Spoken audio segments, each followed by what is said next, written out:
probably the most mysterious species on our planet. A mystery of unanswered questions.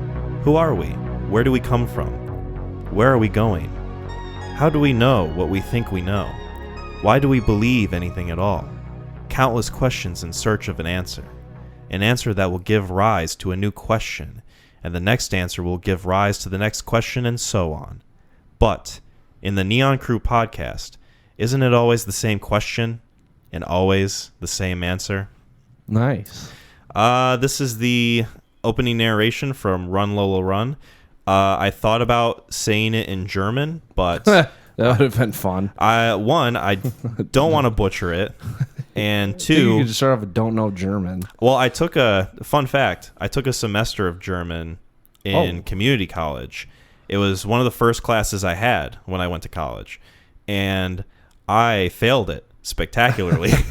Couldn't talk the language, huh? Well, I remember... Speak the lingo? I remember some of the numbers. 1, 2, 3, 4, 5, 6, 7, 8, 9, 10. Okay. And that's about as high as I can go with the numbers. Okay.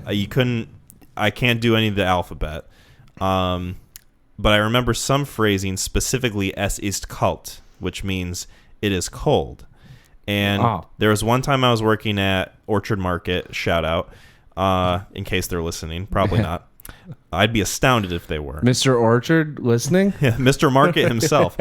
And I was carrying groceries out for this man. This was when I was still kind of in between working the dairy and working the carry out for them. Yeah. In between. I know how it goes being part of the marketplace. As an 18-year-old little baby boy. And I was carrying groceries out for this old man, and he happened to be German. Oh. And it was the winter time. So I was thinking, oh, fuck, this is perfect. This is like a great opportunity to showcase my German in front of this actual German man. And I asked him, oh, so where are you from? You know, because obviously he had an accent. And he's like, oh, I'm from Germany. And I'm like, es ist kalt. And he went, what? Oh, no. I think I just probably said it wrong, or to him I just had the worst butchering of his phrase ever that he's probably heard in his life. Or he just looked at you and was like, I've lived in America my whole life. My parents just had this accent and I picked it up from them. Yeah, he's actually from Minnesota. Yeah. He was doing a bit. Yeah. He wasn't German at all. Welcome everyone to the 72nd episode of the Neon Crew podcast. My name is Kyle. I'm Mac. We've got a horny tennis-filled episode for you today. Yeah. This is going to be one for the aces. I think that's a tennis term. Oh, okay. Yeah, I think. Yep. Ace, love. I love that we're getting into this movie. Yeah. And a lot of tennis talk. A lot of tennis lingo. Yes. A lot of tennis Guadagnino. The director. Yes. Yeah. Absolutely. And we're going to get into it. Let's get into it. So Challengers is the film we're going to talk about before your recommendation, so I can cover this. It's a 2024 American romantic sports drama, which is not a genre you come across all that often. Romantic sports genre drama? Can you think of any other one? I guess Match Point is something else that I was... What, I don't even know what sport that could be referring to. Is that another tennis flick? Yeah. That was just quick off the top of my head. For Love of the Game. There's a basketball one with Omar Epps. Love and Basketball. It's a niche.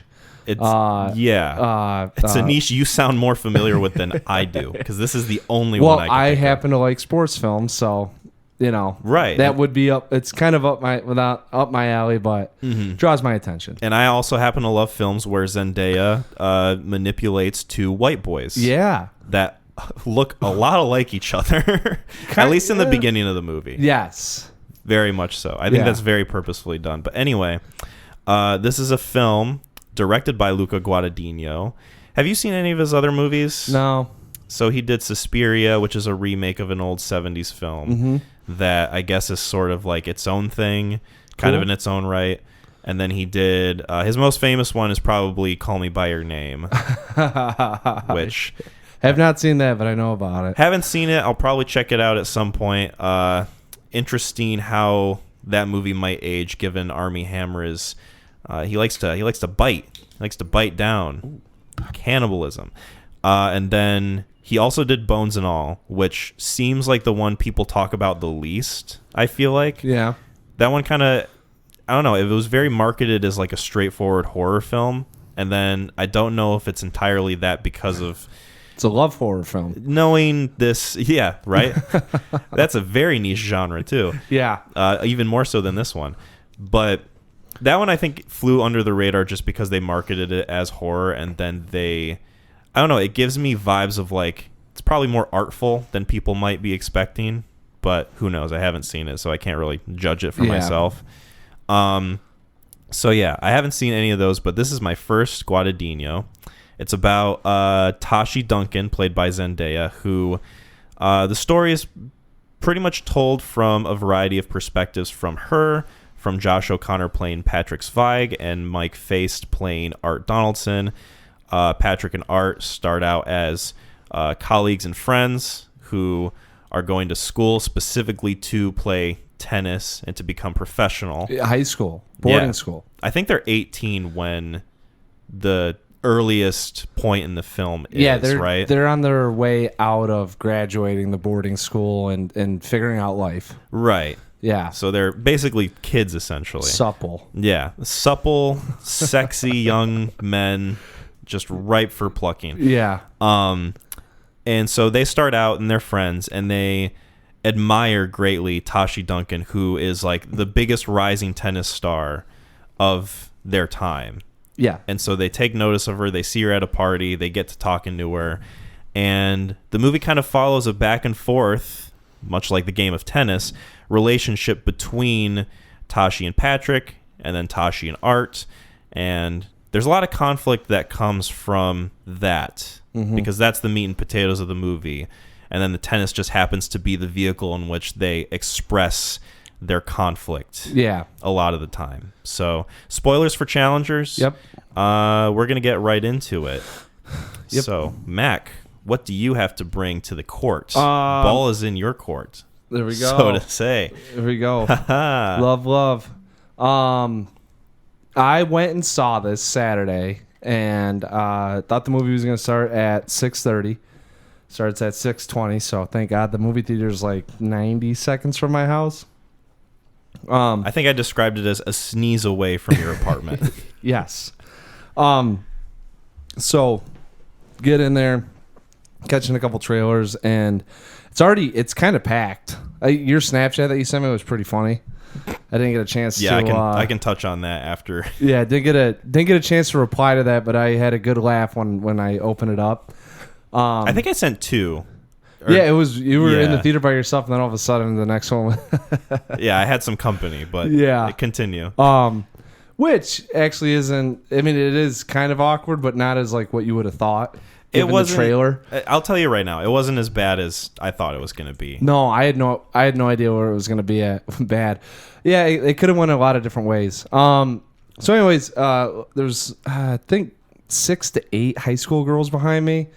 And usually, I mean, at that age, you really don't care if you're with your friends on who's saying what or talking about what. So, whole movie, a lot of commentary going on. But from a female perspective on what was happening in the film and how they were reacting to it. So, it was kind of like a weird commentary, but also I have my own thoughts because I'm a, 34-year-old man watching this thing. Just walked in there. Were you by yourself? Yep.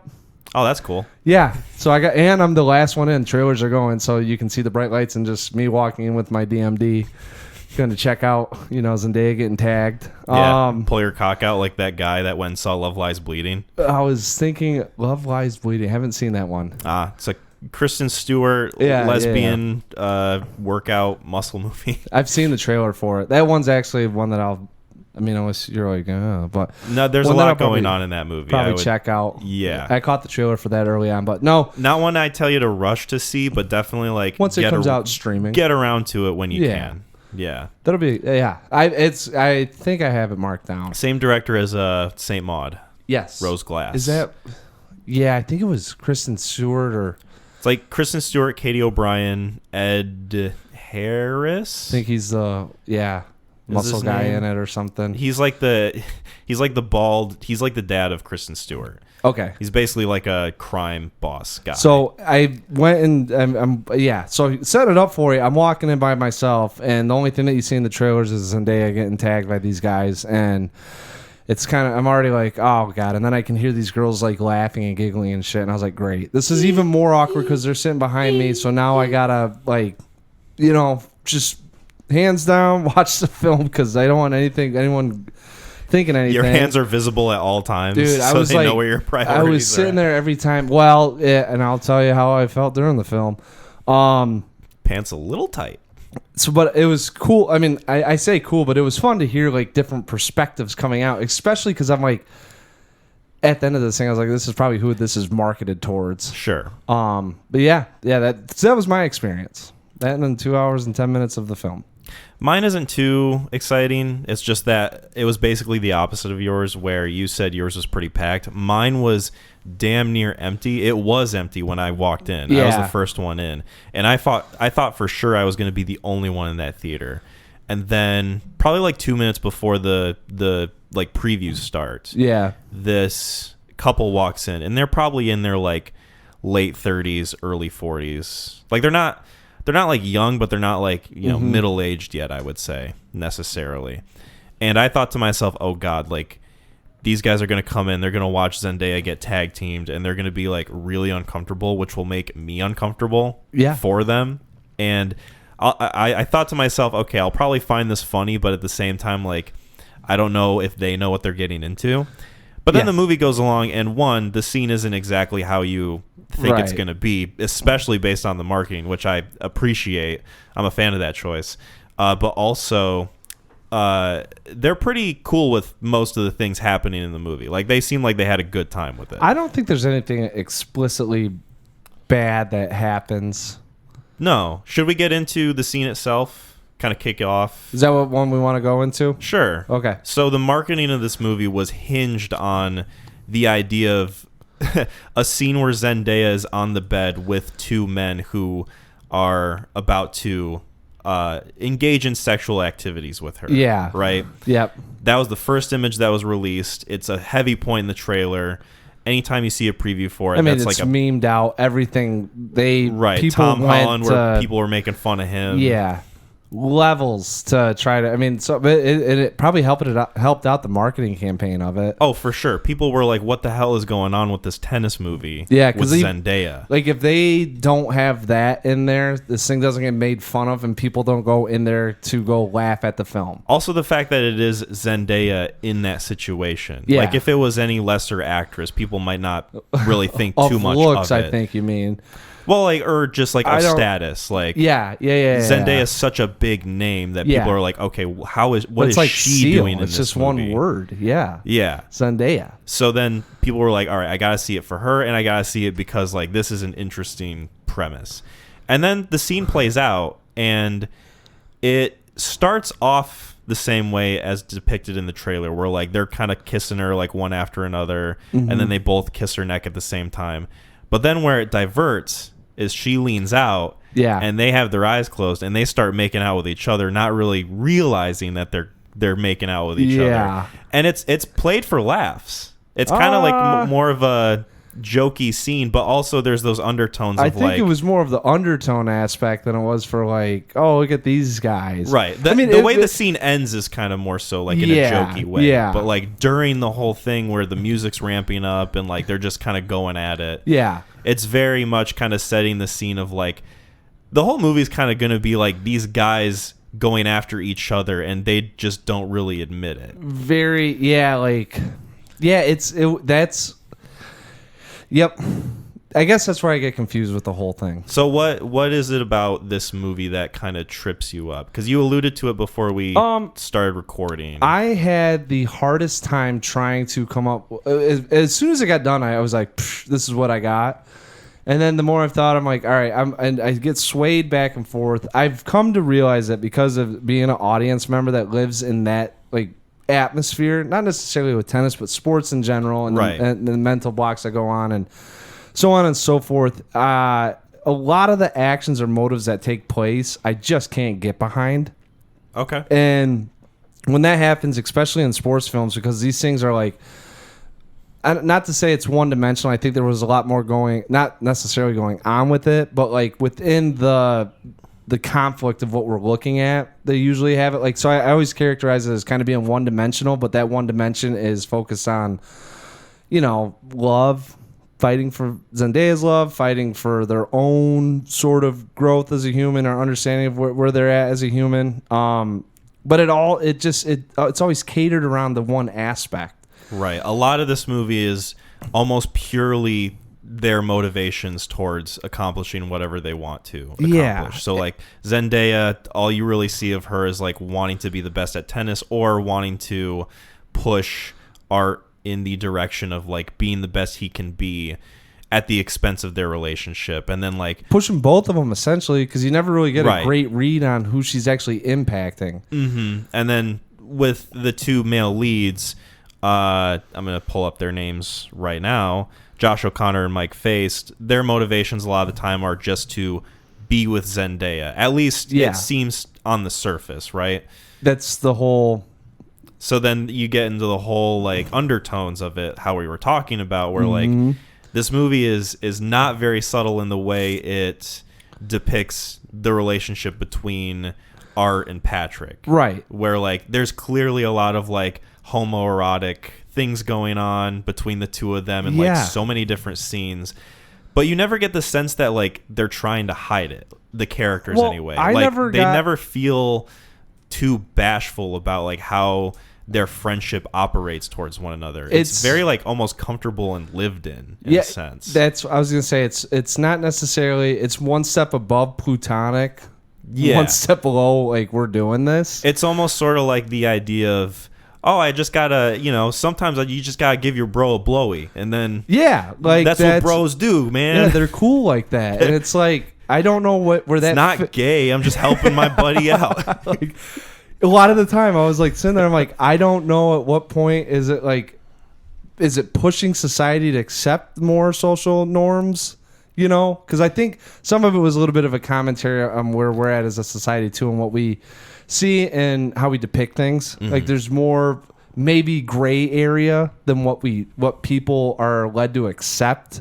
So can I offer my reading on the movie? Sure. Maybe like hopefully paint a picture. I'm not like, when I say confused, I'm more confused about, I don't know if I thought it was good or bad. Sure. It's not necessarily like I didn't get the whole lot. I mean, a lot of the motives and what was happening it's more so in my head of like, I'm hoping that this conversation will steer me either grading it higher or keeping the same grade or grading it lower. So here's my take on it, which is, where I get a lot of the value from this movie. Reddit. And yes, I go online and I read what other people have to say about it. Yeah. No. What do you got? So to me, this movie is very much a movie of characters sort of manipulating each other to get what they want. Whether it's something that they want that they fully acknowledge, whether verbally or like you see it in their actions, or things that they don't necessarily acknowledge. So you look at Tashi. Her motivations are from the beginning of the timeline. Because this movie, we should say, is like told in a very non-linear fashion. It cuts between different points of time. You start the movie basically in the timeline of the climax, but then it cuts between like 13 years before. It's broken. One of the things I don't know. I don't know if I liked it or didn't like it. Sure. Starts off, it's a very, in terms of like writing a movie, exposition, first act, second act, third act, climax, or conclusion, right? I mean, it's built out like that, and they do it in the premise of the tennis match going on with it being 3 sets. Yes. And each set reflecting a different time period in the relationship and a little bit of an exposition, a rise, a fall within the act to get into the next act. So, non-linear. It's going back, looking at memories and how they got up to the point that we're eventually going to get to at the conclusion of it being the final set or final. Right. Putting pieces together to paint a whole picture and to get better context for the relationships going on. Yes. So this movie, from Tashi's point of view, at the start, she just wants to be the best tennis player. And then she meets these characters, and she clearly sees that like they're both pining for her super strongly. So then it sort of becomes a manipulation game of who can I sort of mold into what I want them to be, whether it's like a good boyfriend or like a fuck boy or like a tennis player.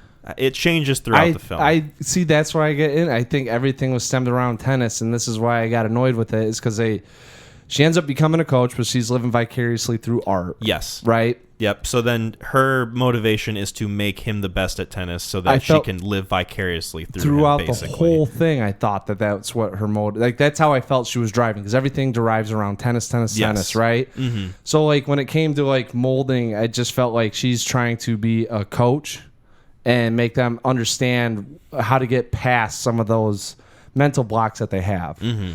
And that's one of the reasons why I was like, that's fucked up, because this is not coaching, it's manipulation. It's not a relationship based on genuine love and affection. It's a relationship based on control, right?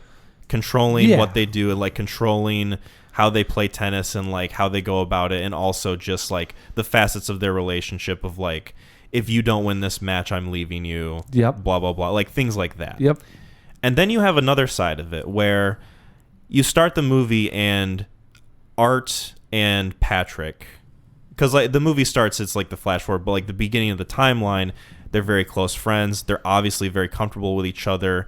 They're very similar in the way they operate, in that not only do they kind of act very similar at points, but they look very similar at the beginning of the timeline of this movie. Yes. And I don't think they necessarily acted similar, though. I think they act a little similar in the beginning, and then they diverge. Like, there's a huge divergence in their personalities once the timeline goes further and further into even right off the get, as soon as like they have the tennis match, they walk out, and you already know that one guy sees the world in a different light than the other, because he's like, hey, man, will you let me win? Yeah, sure, I'll let you win. Sure. You know? Yeah. So I immediately was like, oh, one of these guys is either he doesn't care about tennis or he's ready to go pro, because I think he said he was ready to go pro. And the other one was like, dude, I'm going to Stanford. I got to keep getting better, practicing my game. So, but basically my point is they're in sync, right? Their friendship is at an understanding that most people probably don't even have with their friends, right? Yeah. So they're very comfortable with each other. And then Tashi gets in the middle of it.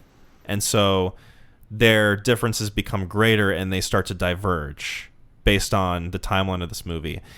And to me, the later half of the timeline, when it comes to Art playing against Patrick and like revving up to fight him in this challenge essentially happening, shout out to the title of the movie, I feel like there's a lot of motivation from their perspective being that of trying to mend their own friendship in a way, because I feel like maybe I'm not wording this right, or like something's getting lost in translation. I feel like a lot of what they want, that they necessarily don't even know that they want, is to reestablish the friendship and get back together in a sense of like, this is the healthiest relationship that we've had. Tashi, everything going on with her was super toxic and manipulative. Yeah. When we just had each other, it was perfect. Like, it was something that didn't have any negative feelings towards, and we could just work off each other super well. Yeah. And to me, that's where a lot of the driving force from their characters, I think, is driving towards. Especially when you consider a lot of like the homosexual undertones and things happening like that, where like it just sort of establishes that these guys are like really comfortable with each other to a level that nobody else really has, right? Yeah. And so to me, that just says that a lot of where this movie is not only the stuff with Tashi, but like the stuff with their relationship, and like that final embrace at the end really cementing the idea of like, oh, this is what it's been building towards all along, right? Yeah. Yes. I do agree with it, and I don't. That's the only reason why me looking at this thing, there's never any events outside of the very beginning that makes me feel that their differences need to be amended. And I think that's where that final scene with the getting to that point happening never felt rewarded to me. Really? No. I you know, you have, so she comes in, she's clean, she's like, I don't want to be a homewrecker, right? So that's kind of like one of the things that was a through line throughout this thing is I didn't want to be a homewrecker because you two obviously have this friendship, but it's never really, it's just kind of in this gray area of maybe you guys like each other, maybe you don't, but then they're both going after Tashi, so maybe they're confused. You got the one guy cheating on the other guy's wife the whole time, because every scene that came back, and obviously they're trying to build a point. So I don't know if he's jealous because he's with her, but I don't know if they're using her to get at the other one. Never is it like they're working to amend anything. So when we get to that final point, to me at least, I'm like, there's been so many despicable things that they've done to each other that this should be a match where, hey, we're finally unlocking who we want to be. Let's have it out against each other that way. Sure. I think like it just felt I don't want to say rushed, but I never felt the sense that they have a chuckle at one point, and then he's like, oh yeah, you banged my wife 3 times, like cool, like we're good now. Like seriously, like that's how it like he does the thing, and and then all of a sudden he's like, fuck off. Yeah. And then he swings the tennis ball, and then he finally goes, fuck you, I'm gonna beat you. So that's when I was like, oh sweet, we're actually gonna have this match of these two guys reaching their potential. And the potential might have been the relationship that they've always wanted, but like I said, it never felt like anyone, like if they would have had some scenes of, hey man, what happened, whatever, and then trying to show some amends back and forth, but it was all played through Tashi. So that's why I never like that's why the ending felt hollow to me. I kind of like that you don't really get scenes like that though, because you get the sense that like their relationship after a certain point with each other is just like you said, it's through Tashi, and it's through these sort of conflicts that they sling at each other, whether directly or indirectly. Right. And I think to me that speaks a lot more to the idea that not only are they obviously trying to like maintain a relationship with Tashi, but like they're essentially like being batty at each other for the sake of like we can't get each other out of each other's minds. And so there's like always going to be this thing of like I'm sort of repressing these feelings of like longing for our friendship by like lashing out. Yeah. Essentially. It's almost sort of like that idea of like you're on the playground and the girl is like making fun of you, but it's really because she likes you. I feel like it's sort of along those lines a bit, except obviously to an extreme degree. But when that happens, there's moments that kind of give you that, oh, she maybe does like me. Like you'd have to be almost in your head of she completely hates me. That even if she did come out, like you'd say like, oh, that doesn't, she was just joking. Like without Tashi being in this thing, all right, you could use it for anything else. There would be points where you try to amend a relationship. Like, and I think that they kept splintering further and further apart. It just seems like at some point it's too great of a distance to overcome. I think, yeah, Tashi being there is definitely the reason why they can't have those scenes of like, hey man, like I'm sorry, or like, a scene where like they are a little bit more amicable towards each other. Right. But that added conflict, I think to me adds so much in the way of depth with this movie in seeing like where their mindsets are towards each other. And like, yeah, clearly they're on opposite sides, both physically and in terms of like how they feel about each other. Yeah. But I feel like that's mostly just because they can't acknowledge that they really just need each other. Like, honestly, I was kind of hoping that they would just full on make out at the end and just leave Tashi in the dust and like ride off into the sunset with each other. Like, that would have been kind of an ideal ending for me anyway. Yeah. No, I don't know. I think I just needed a little bit more in ways of showing it. I gotcha. That's why I never bought into it. That's the whole I think the problem that happens with it, and with it being a friendship that is in the gray area, probably best you could call it, right? Yeah. Do they want each other? Don't they want each other? It's supposed to be, there's a little bit of a mysterious effect to it.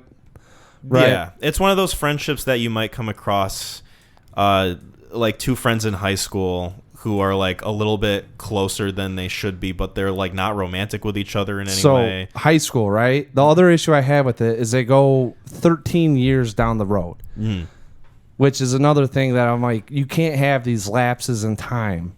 13 years is a long ass time for anyone to get over anything. That was another problem I had, is that how far it was prolonged, you know, where that's where I'm like, I guess I'm going a little bit like, my problem too is I go a little bit more into the realistic aspect with things like this. Right. Where it's hard to buy into the story and the fact like it's a fable, or, you know, that these guys are still having this thing going on. And that's another, I mean, that was the issue I had. I was like, and I don't know why they couldn't have had him be 26, 24. Like, I don't know why they had to be 31. I do like how heightened it is. I like how exaggerated a lot of it is. And, like, it feels very over the top and stylistic that way. Oh, fuck, this thing is over. To me, it was over stylized. The only thing that I can think of, and I do tend to agree with you that maybe they didn't need to have this big of a gap of time.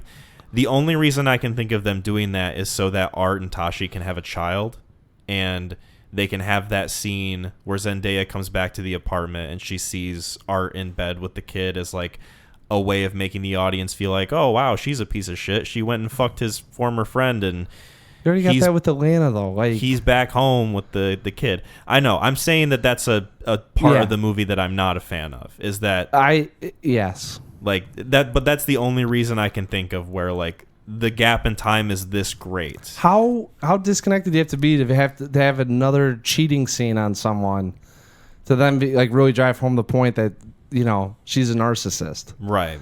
Like, yes, yeah. I mean, I was a fan of that scene where like she's in the wind and like he's like, hey, your hotel's that way or what, and like they have that exchange.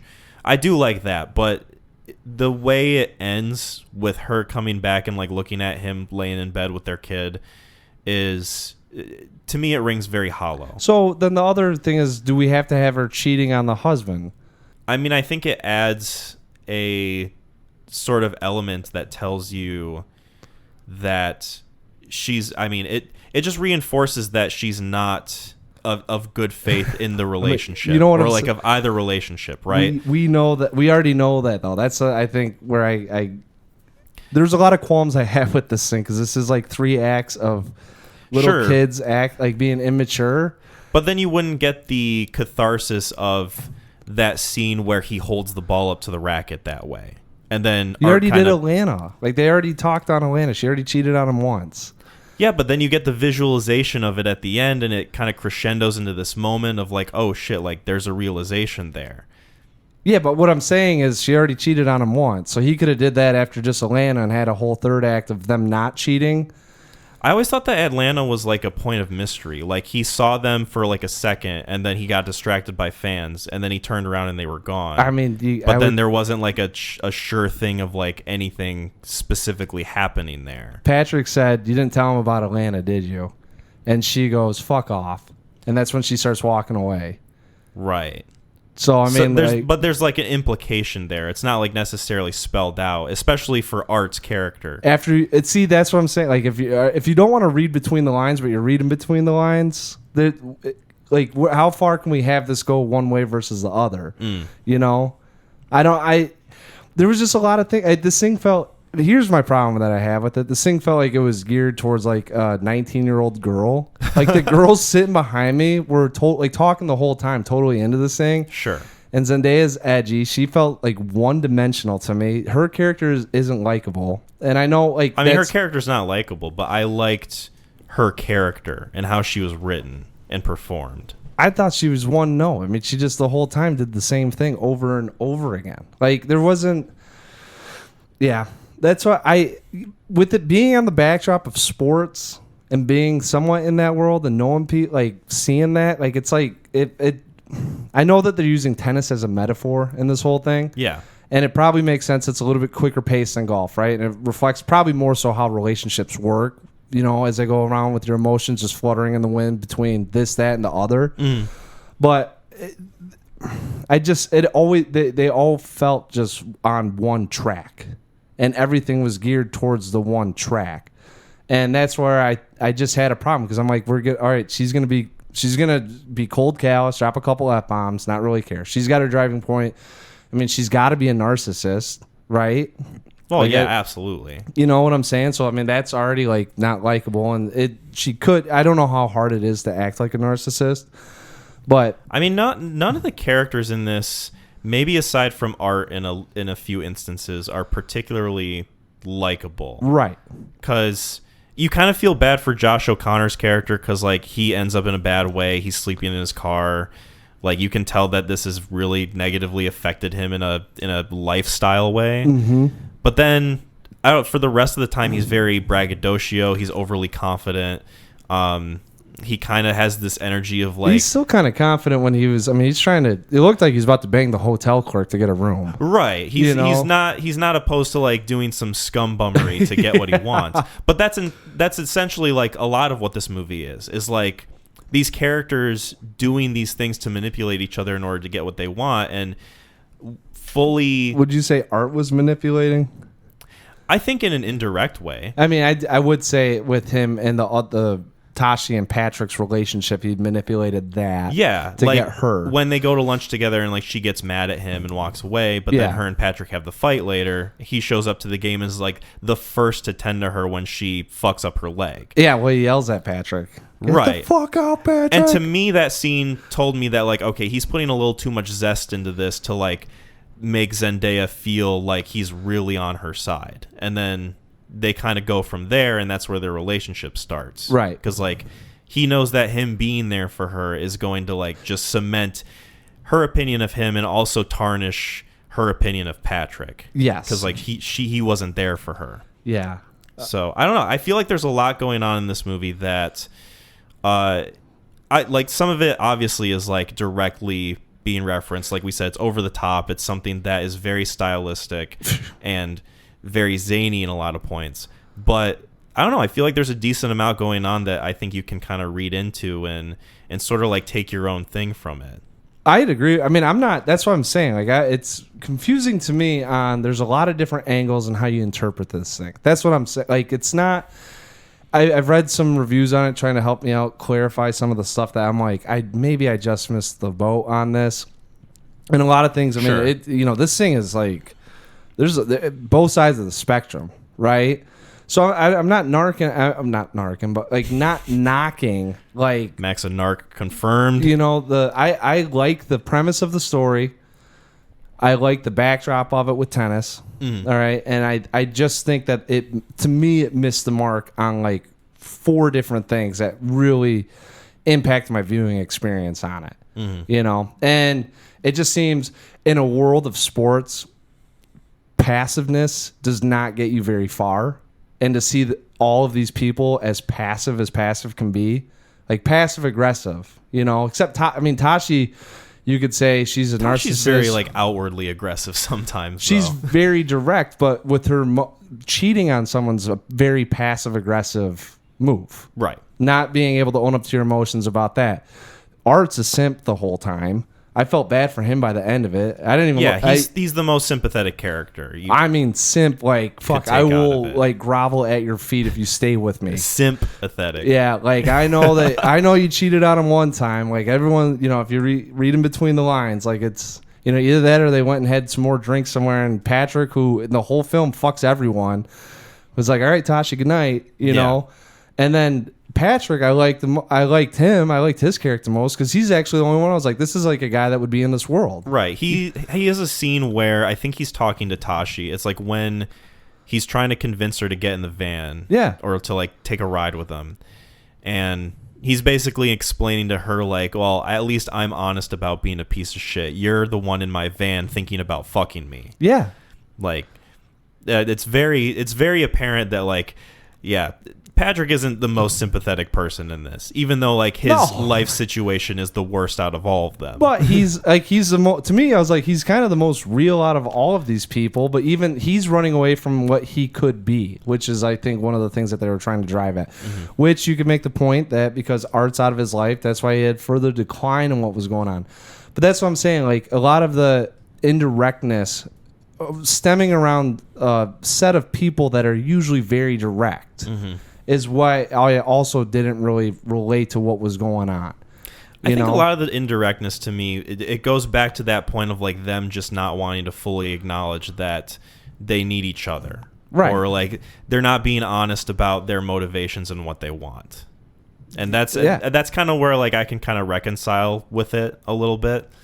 Is then you do it in a different world. I that was my only qualm with it. You use this tennis landscape, and I feel like it paints a poor. I mean, I don't know many tennis players. They could all be like this. Who knows? But right. like within the sports backdrop, that's just not how a lot of the people that I've seen and been around operate. Because if you're like that, you get walked over. The only one that I was like, she probably would make was Tashi. And I'm like, at this point, like, but she's like a one-note character right now that anytime that someone does anything for her, she's going to tell them to fuck off. Like, you got to have some sort of ability to connect or relate to the characters. I mean, like, and I was thinking about it, I was like, Serena Williams, she's been successful. She's probably got a dog mentality like Tashi does. I'm also guessing that there's probably points where you see her laughing and it's not all just about tennis. Sure. To me, it's kind of fun seeing the extremes of these people. I mean, they're not acting like real people that you would meet. They're acting like almost over-the-top cartoon characters in the way that they speak to each other and the way that their relationships play out. Like the whole back and forth with Art and Patrick's with the churro scene, essentially, is like it almost feels like a dance that they're doing, where like he pulls the chair close and then they take a bite of the churro. Passiveness. And like passiveness, but I don't know. I love it because it's so effectively telling me so much about their relationship and like how they feel about each other, but what they're not acknowledging. Mm-hmm. So I don't know. To me, I don't necessarily want them to be likable characters or characters that I think are realistic, because I like the over-the-top nature of it, and I enjoy the fact that we're invested in like the situation of it, not necessarily who they are as people, but just how they're treating each other and like their relationships. Right. I guess that's what I'm saying. Like it's passive to me. It's not very direct, and song and dance of two birds, flying in the night, and they're not even sure of what their relationship is. Mm-hmm. There's really no. I mean, you can come up to your own conclusions, I guess, would be another way to kind of describe this movie. Yeah. There's a lot to read into. Yeah, but I think one of the problems that I have with it, and why my mind can't really wrap, because in this world or universe, that's not necessarily how those people act. And even if it is over the top, it's still like, well, pick something else. Make them violinists. It could be a Tar spinoff. Yeah, like you could do something that's still competitive in which you're individualized and you're having this world. And I don't really know much about that. And I could be like, oh, I could totally get behind this. But to like go out and, what was going on, it just, I don't know. Yeah. Let's switch gears a bit and talk about some of the technical aspects of this movie. Once again. So the music is done by Trent Reznor and Atticus Ross. Yeah. They mostly work with David Fincher, but they've done other movie scores too. Like they've done Pixar's Soul, and I think they did Bones and All, which was Guadagnino's last movie. I personally enjoyed the music itself in this film. Like I thought it was really well composed and just interesting in of its own right. And certain scenes of it being used, I was really into, because it immerses you in like the tennis match and like the way it's filmed, and like everything's very engaging and enthralling. Yes. There's some scenes where the music is being played at the same level of intensity and volume during scenes of dialogue between characters. That to me was a little bit overbearing and kind of took me out of a few of the scenes taking place. I don't know if you feel the same way or...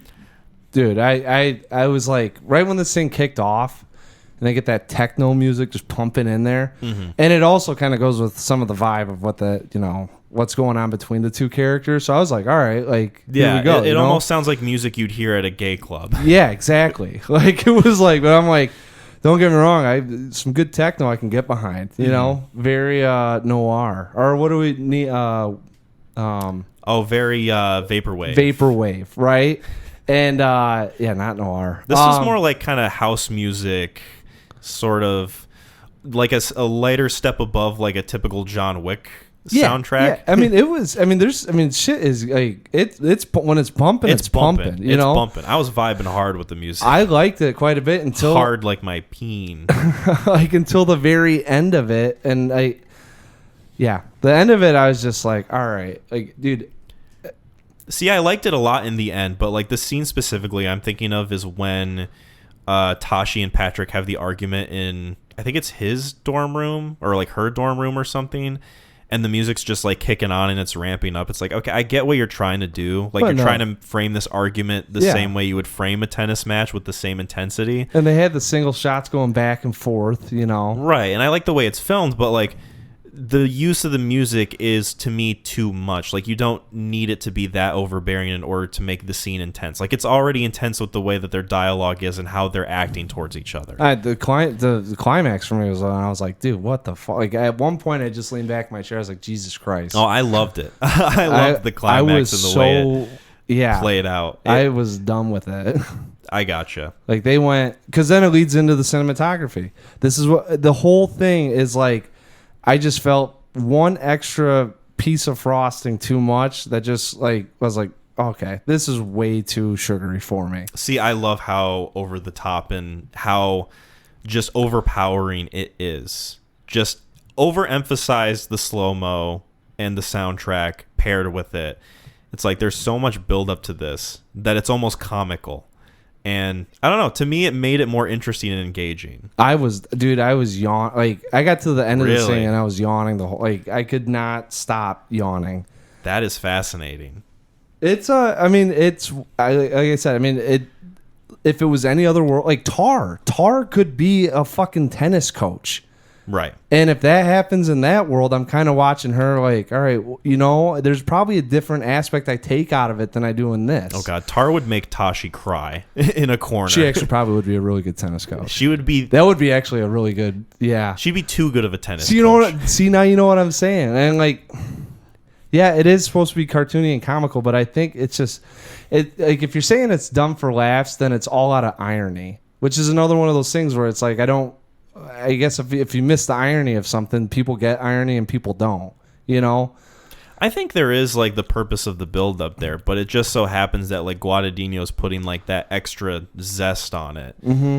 And I don't know. I'm a fan of it. I enjoy it. I was done with it. I was like, I really liked like some of the shots he had. Mm-hmm. You know, the tennis ball. Yeah, the like GoPro on the tennis ball, basically. Without it being a GoPro. But that's what I'm saying. Some of it was actually, I was like, all right, here we go. And then he's just like, just a little bit more. And I'm like, dude, I got it. Mm-hmm. Like, you're stretching out this 2-hour film into another extra 15 minutes. You know, that's where I was like, yes.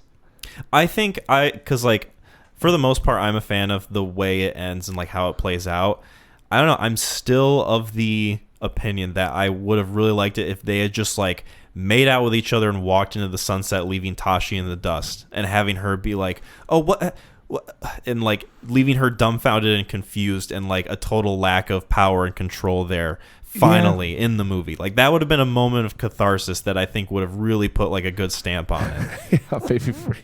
You got into the movie. But I'm a fucking weirdo, so I don't know. Oh, I'm just saying you got into. I would have been like, oh, okay, so they do like each other. I would have just been like, great. Like, I don't know why we had all the extra shit. They could have had other moments that would have showed the constraint in their relationship, not just in.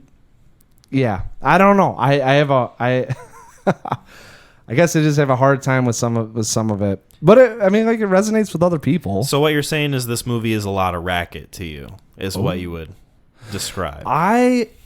Dude, I've been, like, I'm telling you right now, like, I've been trying to find, because I think in here is a redeemable film for me, right?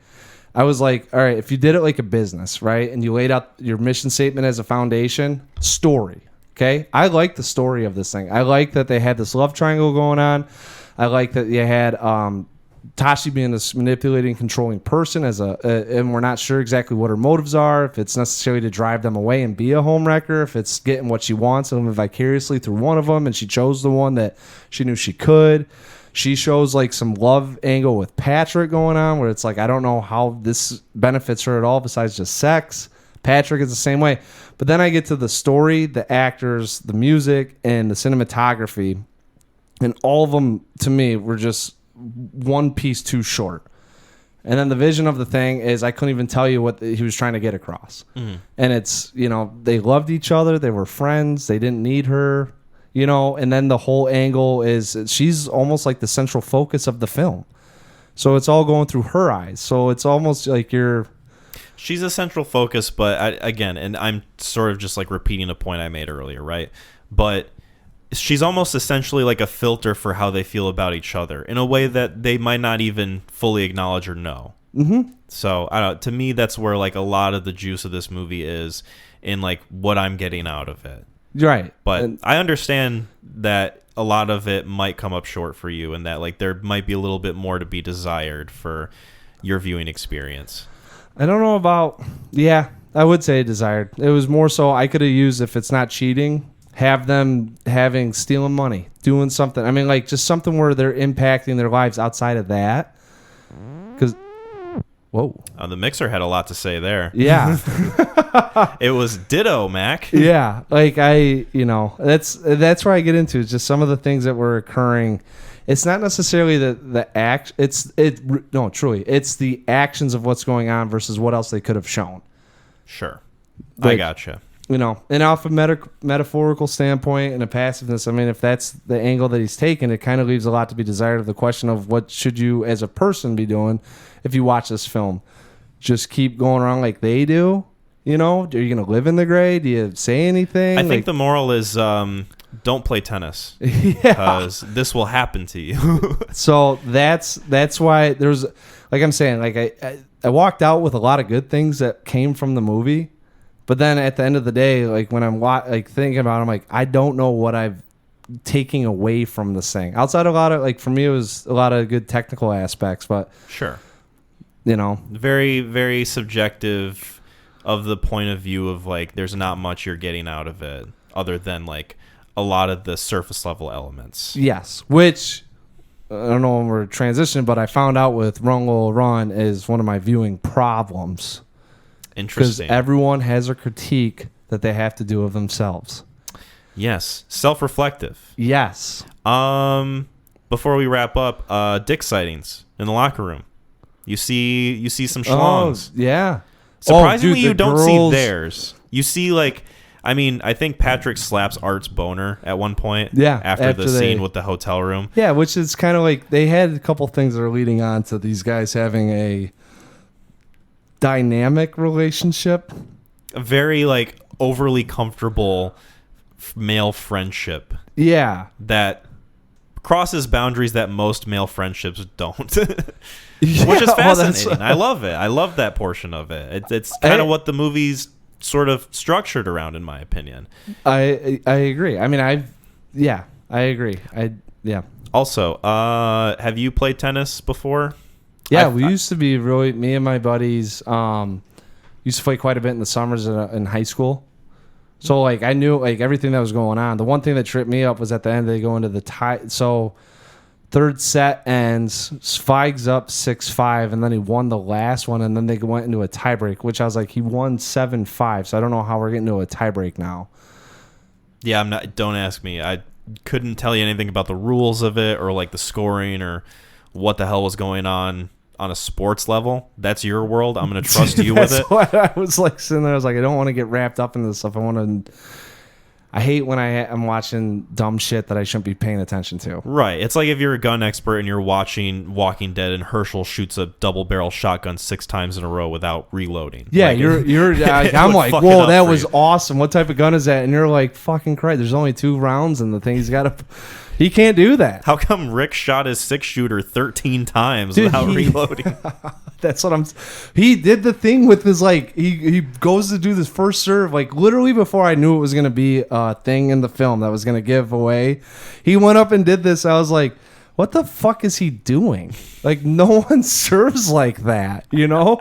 I like the idea that people in the audience that are watching these two play the game and, like, Tashi's in the middle, they're like, what's going on with these people? What's going on with like these three individuals? 'Cause, Yeah. like, there's a weird vibe happening. Yeah. Well, and then the locker room scene, the girls behind me all like just bust out laughing, giggling and shit. I was like, oh, there's his penis. turn around, hey, like, knock it off. It's a dick. I've played tennis a couple times.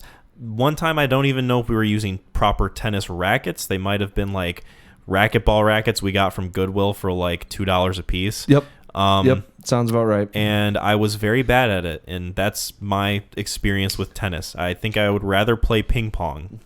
That is, imagine if this movie was about ping pong, right? There's like the same level of intensity and gravitas, There you but go. it's about There's ping your pong. irony. There's some.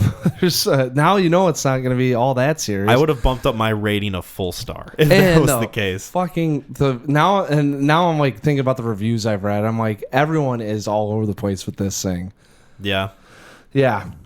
It's a divisive movie. I think CinemaScore has it at a B+, which is like, you know, just like the pure audience, like, what did you guys think of this? We'll ask the general public. And like, usually if it's a challenging movie like Uncut Gems, they're like C-. I didn't expect Adam Sandler to not be funny in this. Yeah. Whereas like, you know, something like fucking Grown Ups, they're like A+. I love how much fun they're having. And wacky hijinks. He's pissing in the pool. Yeah. It's a turning blue. Yeah. But yeah, a little bit of a mixed bag, but I don't know. I think that this is a movie that is very well made. I love all the different things going into it that you can read.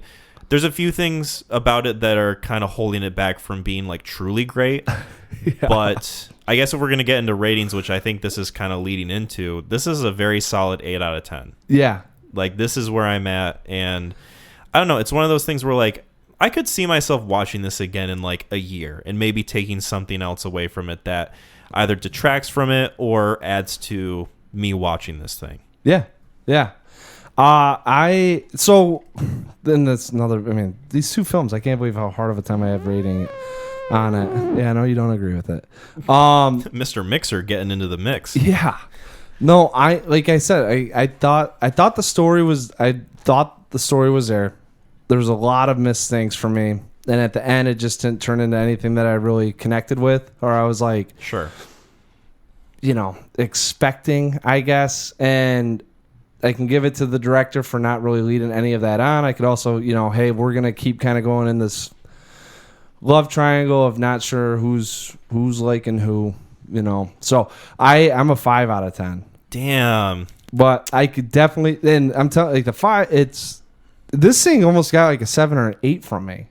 Like, it was one of those, that's what I'm saying. Like, I walked out and immediately was like you're kind of bouncing the rating in your head. I gave it a 4. I walked out. I was like, I was yawning the whole time. I was like, the ending was way too drawn out. Like, he's having fun with this thing. But I was like, I'm not having fun with this, you know? I was like, I don't know who's going for what angle. You know, none of it to me clicked or connected. But my point is, too, that from sports, you know, in high school, track and field. I mean, it would pop up all the time. Like, you'd have things where guys are competing against other girls, but like that was a record scratch right there. Damn, I don't know if that'll pick up in the recording. But I'm also very curious as to if this thing.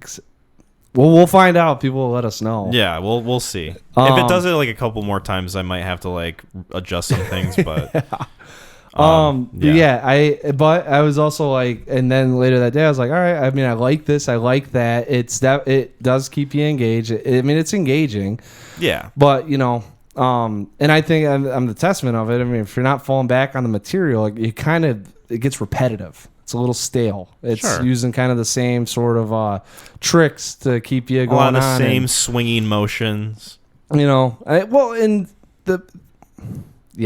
so you got to get to that point though. Like, you were invested. I was very invested. You had the picture going on with the two guys and Tasha and what she represented. So I mean, you get to the climax, you're almost like, holy shit! I hope one of these guys, you know, like you said, owns up to what they want to say or how they're feeling. In some way, like, I want them to like acknowledge that this is all about them. Yeah. And Tashi is just a way for them to like indirectly be passive towards each other in a way that like it says a lot about their relationship. Yes, and that's the disconnect for me. So that's where the ending got to be repetitive. So anyways, 5 out of 10, but Is this the first sports movie we've talked about on this podcast officially? I think so. I can't. We've got. I mean, shit. We probably got 160 films on here now. It's taken us 72 episodes. Well, I wouldn't suggest a sports film for it being all the sports stuff that I like watching is like, very cut and dry. I've thought about recommending movies that are technically sports movies, but one of them is like a very childhood-centric movie of mine, and then others would be like, there's maybe a little bit more going on than just the sports aspect. But yeah, I haven't done it yet. Using it as a backdrop of what's going on, like a backhand, is a lot of tennis puns here. You're gonna keep them going and Run Lola Run. We'll see. We'll see how long I run with it. There's another one. Good luck. All right, the mixer's getting pissed at me. Let's wrap this discussion, then we can kind of break and maybe I can fix this fucking thing. Yes. 5 out of 10, but a film that I think I definitely would think that once it comes streaming, I'll probably review it again. Sure. I gotcha. Yeah. Because I think the other thing too is, with what's going on, like for me, it's reading between the lines, gray area, a lot of, but like what you're saying, it helps me out understand. So now I can pay attention a little bit more from that perspective. And it might actually like, oh shit. Like I'm trying to think. I think The Godfather 2 was like that. Mm-hmm. But I was like, man, this movie was all right. And all of a sudden you go back in with a better perspective on what you're watching. And then you kind of, Yeah. I remember you said Blade Runner 2049 was like that for me too. 1,000%. I went from a fucking 7 on that. I think I gave it a 9 out of 10. Like that one, 1,000% was like viewing it the first time. And granted, there's other things going on in my life, but seeing it a second time, being like, dude, this is really fucking good. So that one, like, that's why I think this film, I was a little like when I walked out, I was like, dude, I got nothing out of that. It sucked. And then I started thinking, I was like, I bet you I missed some things. And I was like, the technical aspect of it, the production. Also, the next time you watch it, you maybe won't have girls sitting behind you going, that didn't bug me. I thought they were kind of helping me out with like, all right, but they were also playing it from like a straight and arrow perspective of, he's so, because they were talking about Patrick, they were like, God, he's so creepy, he's so, look how direct he, or maybe not direct, but they were like, it's not like they weren't paying attention to what's going on. They were just, they were treating it as two male characters vying for that of the female, as opposed to what I was definitely reading into. Yeah, exactly. That's what I'm saying. So like when you're listening to them talk about it from like the perspective of, because I think they liked art quite a bit, and it was like, oh, okay, like maybe they are doing really well. Like the male characters are, I don't know how it goes when you're trying to play like these types of characters, know. But them going behind, like saying stuff, I was like, well, they're vibing with the characters and getting into their actions. So yeah. I was more sympathetic towards art, but I definitely thought Patrick was a little bit more of a handsome boy. Yeah, they might have been the same way too. I honestly couldn't tell you because they were like, God, he's so creepy. But they made more comments when that dude came on screen than when Art did. Mm-hmm. And I was like, I think they're like not liking the directness of Patrick. But Art too was just such a fucking pussy. Like, I was hoping that at some point you kind of get that, get the backbone. He was so passive. Yeah. Well, speaking of passive, there's a lot of passing bys in this movie we're going to talk about. And that, of course, is Run Lola Run. Yeah. And, this is a film you recommended, so I'll let you take the reins. Yeah, so this is a film made in 1998. German? Yep. Dutch? German? German experimental thriller film. Yeah, Tom Tykwer? Tom Tykwer. Written by Tom Tykwer too. Co-directed Cloud Atlas. Did he really? Not know that. Yeah. Oh wow. Hey, there's so a it's shout the out Wachowskis and Tom Tykwer. I would like to know. I would like to know which parts he had a hand in. Yeah. So Run Lola Run. Tom Tykwer. Directed, written by. Starring Franca Potent as Lola. Man, I'm gonna butcher these names. Yeah, I didn't even look at this stuff. Shit. Do your best. Moritz, is that an L? Bleibtreu. Bleibtreu as Manny. Herbert Knopp as Vater. It's probably the easiest one. That and Nina Petri. Yeah, as Frau Hansen. Frau Furlan. Armin. Well, whatever. This Each is the top. Schnitzel. There is a the film. I mean, it just kicks in. So we'll probably just get talking because it really doesn't deviate from the exposition. Lola has a boyfriend, Mani, that lost 100,000 francs and needs to get it back. So he calls Lola in hopes that she can round up the money within 20 minutes so that he doesn't get executed and she becomes not necessarily a widow, but grieving, which gets kind of talked about in the film at some point. Her boyfriend, who she obviously has like a connection with, is hanging in the balance, and obviously she cares about him, doesn't want him to die, so she starts running. And she knows that her dad is a very wealthy man that she's going to be able to hopefully get 100,000 francs from, which just seems ludicrous. And so she's got to go. And speaking of cartoony, this is framed in somewhat of a cartoony way. Very much so, to the point where there's even animated segments in this film that repeat over the course. And spoiler alert for Run Lola Run. Obviously, we're going to dive deep into it. Hopefully. Each time it because like this movie is very clear, like 3-act structure in that like there's 3 different outcomes of what we're seeing. It's almost sort of like an alternate reality, like Doctor Strange looking into the possibility sort of thing, right? Yeah. Where like, oh, the first time it goes wrong, she gets shot. The second time it goes wrong, he gets run over. And then finally with the third thing going on, they both come out on top. Mm-hmm. And it's one of those things where like, how many of these are we going to get? Like, how many outcomes are there going to be? Like, is she going to choose different paths or whatever? Yeah. And there's like a bit of that in terms of it shows you 3 of the different events happening, but each one is sort of framed as like a way of showing. I read a little bit about like fate versus like determinism and like how much of our life are we really in control of, and the different sort of paths we can set other people on with the smallest interaction in life. Yeah, I was thinking butterfly effect the whole time. Exactly, right? Yeah, and that's kind of sort of like the vibe that it gives off in just the themes, not necessarily like the tone of the movie, really.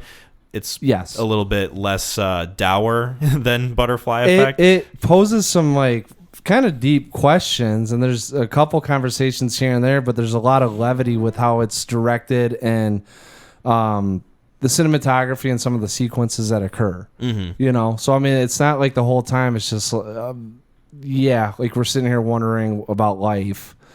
It just kind of poses a couple of those things, and it's a small, hey, pay attention to this and that, which I liked to some extent. Yeah.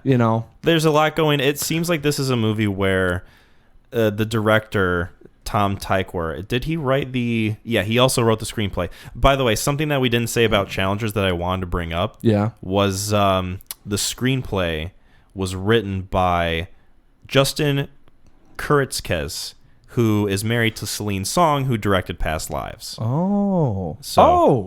Yeah, there you go. That was really the only major thing I wanted to touch on before. Past Lives. Yeah. Insun. Pretty cool. Yeah. How about that? There you guys go. Check out Past Lives, by the way. That is a Neon Crew recommendation. It is. That's a Yinsun. You'll never forget that. This thing's going off. I don't know. Dude, this sounds like a little kid. Yeah, it sounds like a kid who's doing raspberries on your arm. Yeah. Well, I'm just saying, like, it's acting like a little kid, just popping up here and there. It's got its own little. It's throwing tantrums. Yeah. And it's getting mean about it. Jesus fucking Christ. What is happening? God damn it. Might have to leave that one in. I think we're going to.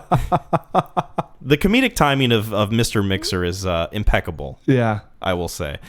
But getting back to the point of the movie, yes, this feels like a premise that started off very simple, right? Mm-hmm. Let's film this very straightforward story of this character running to achieve a goal. And we're going to just have sweeping shots of her going down the street and like into these different buildings and like running along. And there's going to be like this thriller aspect to it. And then I feel like the further along it went into development, the more it sort of became this sort of experimental, thought-provoking, like, oh, the different paths we take and the actions we take like impact people in like this great amount, like the butterfly effect, like we were talking about. And I don't know, it feels very conducive to that sort of thing. Like you take this simple premise and you expand on it, you make it new and interesting. I really like this movie, and I really like all the different things that it sort of touches on. Yeah. Obviously, it's a film that is sort of a smaller budget. You can kind of see it in the movie. Yeah. But there's a lot of really cool ideas that I'm a fan of, and like how most of it is executed. Yeah. This is another one that I wasn't sure the rating on. I'm trying to, I guess it goes, I just look at me and like, all right, did I enjoy it or not enjoy it? And this is, so like, I think it's of the time. Oh yeah, very much so. Like the way, not only in like some of the presentation, like the editing of the movie, but like the time period, the way she's dressed. Yes. And just how certain characters operate and like the filmmaking style. Like there's a lot about this that screams like late 90s, early 2000s. This movie to me would have been a like Memento, right? It's kind of with the story writing of that and the. I don't want to get into Memento. It did kind of remind me of Memento quite a bit. This one, I was like, if I had seen this before Memento, this would be like my Memento. Do you know what else this reminded me of? Have you seen the music video for Darude Sandstorm? No. I will send it to you because shut up, Mr. Mixer. I can just go on YouTube. I mean, yes, essentially. You got the original copy? I could just, yeah. But no, that music video reminds me a lot of this because like that, it's just like a chase scene, essentially. Makes sense. And this feels like a very expanded on, very like deeper, more things happening version of a music video to me. Yeah. It's funny too that you say it because in Challengers I was like, this felt like a music video, right?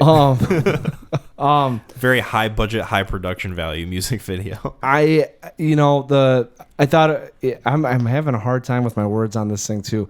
I liked it and I got kind of bored of it. It's repetitive. Yes, but naturally it has to be the way it insists, on its structure. It kind of has to be repetitive because it's literally showing you the same scenes of different variations happening. Exactly. Fate, and I like how you said, the difference between fate and determinism, and our choices are our own versus are we guided along this path? How much can we really impact the lives of others? So it was fun. I'm not gonna lie. I mean, like when she started doing, like after the first one, so it's really fun too. Because I will say, after the first thing that happens, all these things, it's an 80-minute film, and I think I read every. The acts, right? Every instance of that event took about 25. All of them are 25 minutes. Yeah. So you actually get. It kind of lines up perfectly with the timeline of the situation because she has to get the money to him in 20 minutes. Yeah, and so like after the first act or first event, and she makes a choice. I mean, they. Right back, it's like, oh, is this a Groundhog's Day film? Is she gonna get away? Are we robbing people? Or is she fully aware of the previous iteration of the thing that failed to happen? Is she gonna work on it, or is it like just a complete reset, different timeline sort of thing? Yes, and I like that. I also like that the characters kind of being able to guide the film. Yes. Like, hey, we're not done. I get another shot at that. So it's a little refreshing and it's fun. It is repetitive. And I think because it was a foreign film, I think. Yeah. I got to imagine they filmed this in Germany, right? Yeah. It's a very German movie. Yeah. We had to talk about kind of foreign culture. films and, Anyways, some of the things that were happening took me out a little bit. So Sure. Like which scenes are you thinking of? Just the repetitiveness. Just it's kind of there's small iterations that happen which do make it fun. I will say that every time that something happens, you're not exactly sure. I started paying attention to the characters, and like at the beginning they kind of give you, I think, the introduction of the characters, and they're kind of, it's pretty much like these are the people that are going to be impacted. Yeah, I like the way it opens with like these are basically like the characters in the video game you're watching the cutscenes for. you know they're gonna pop up, right? And the one that got me was the second one with the Vietnamese lady, or maybe Chinese lady. I don't exactly know. I mean, sure. I'm trying to remember. She might have been German characters in this. So. I mean, she doesn't. Yeah, it's in the bank. So, anyways, yeah. So one time she runs by and doesn't even acknowledge her, and she cuts her. Oh, you're talking about the lady in the hallway next to like the copy machine. Yes, with the dark hair. Yeah. Okay, so the first time, immediately it just shows you the photos, and I was like, damn. And then they go back again. I was like, and I'm like, after the first one where they show the lady with the baby. Yeah. I was like, oh, okay. Like we're kind of getting fed into. It took me like a second time to pick up on the fact that this is like where they're going. Well, you don't really know after the first act, right? Like, yeah. She just wakes up and it's back on again, and it's kind of like, what's gonna happen here? And then they start showing, and then you like almost have to remember what happened with the first time they do those quick snippets on the Polaroids or whatever. Mm-hmm. And then after, the baby one I was like, oh, this is where they were going. Okay. And I like how minuscule the differences are that turn into like such greater diversions of where they end up. Right. Because like the first time she runs into the lady, it's, she just kind of like bumps her shoulder, and then like she keeps Wasn't running. even like that big of a deal, right? Wasn't that big of a deal, right? Yeah. And then the second time she runs into her a little bit more, but it's not that different from how it happens in the first one. Not that drastically, but then like, because like the first instance it happens, you see the photos flash, and it's like her baby gets stolen or something, CPS or like she steals in, and she steals someone else's another kid. baby. Yeah, like she kind of goes down a dark path, and then the second time it happens, she like wins the lottery or something, and becomes rich. Yeah, and I just love the difference in like these small changes and variation lead to like these greater impacts that like are on polar opposite ends of each other. That's what I'm saying. It was fun. Like the second act to me was like the most fun one. Yeah. Because you're still like, what is happening? Mm-hmm. How is this going on? And then like, if you don't pay attention with the first set of characters when they do those Polaroids, like you don't even know that she's impacting their lives. It's also just like a fun difference in seeing the way the main character goes about it, obviously, because the first time it's her just asking her dad, like, please, I need this money. Yeah, please, like going about it the like sort of sad groveling way. And the second time she's like, fuck you, I'm gonna get a gun, give me the fucking money or your head's gonna get blown off, essentially. And it's like, okay, I really like this. This is very, like, to me, the best scenes in this movie are like the scenes at the bank. Of like her interacting with her dad and like showing the differences between like the three different outcomes and everything going on. Yes. Like I really I like those, and I think that's where like sort of the backbone of this movie is. Yeah, it hangs on that relationship and those conversations because as an audience member, you're thinking this is the only way that this happens, right? Mm-hmm. Like, there's no other way. She's got to con her dad into giving her $100,000, like, or else she's not getting it and he dies. Right. And I also love, too, the very beginning when she's going through the possibilities of who she can go to in order to get the money. She's like, Pa, Ma, Steve, Frank, Julia, Pa, Ma. It just, like, whittles it down to the point where, like, okay, you get the sense that, like, this is pretty much her only option initially. It's her only shot at getting it. Yeah. Right? And you get the idea of like, oh, there's like so many other different possibilities she could have gone to, like different people and different places and all these things. But like the fact that we're still in this timeline of her going to her dad, it makes it that much more interesting to me because like it leaves the rest of it to your imagination. It truly does. I mean, I guess it's something to that. Like, so when this movie ended, I was kind of like, oh, okay, good. And then I read a little bit of the reviews, and a lot of the ones that I read that were positive, because I was like, this isn't a bad film, and this has been prominent to the point that I've heard of this German film to check out, which, like, if you were to go on a scale of 1 to 100 on the ratio of films that people recommend. It's usually 99% American films, 1% foreign films. So like I'm like, this is something's got to be happening. So I wanted to read the positive reviews, and a lot of them that I read were of it's really fun to go back and then hypothesize or come up with different scenarios while you're watching it.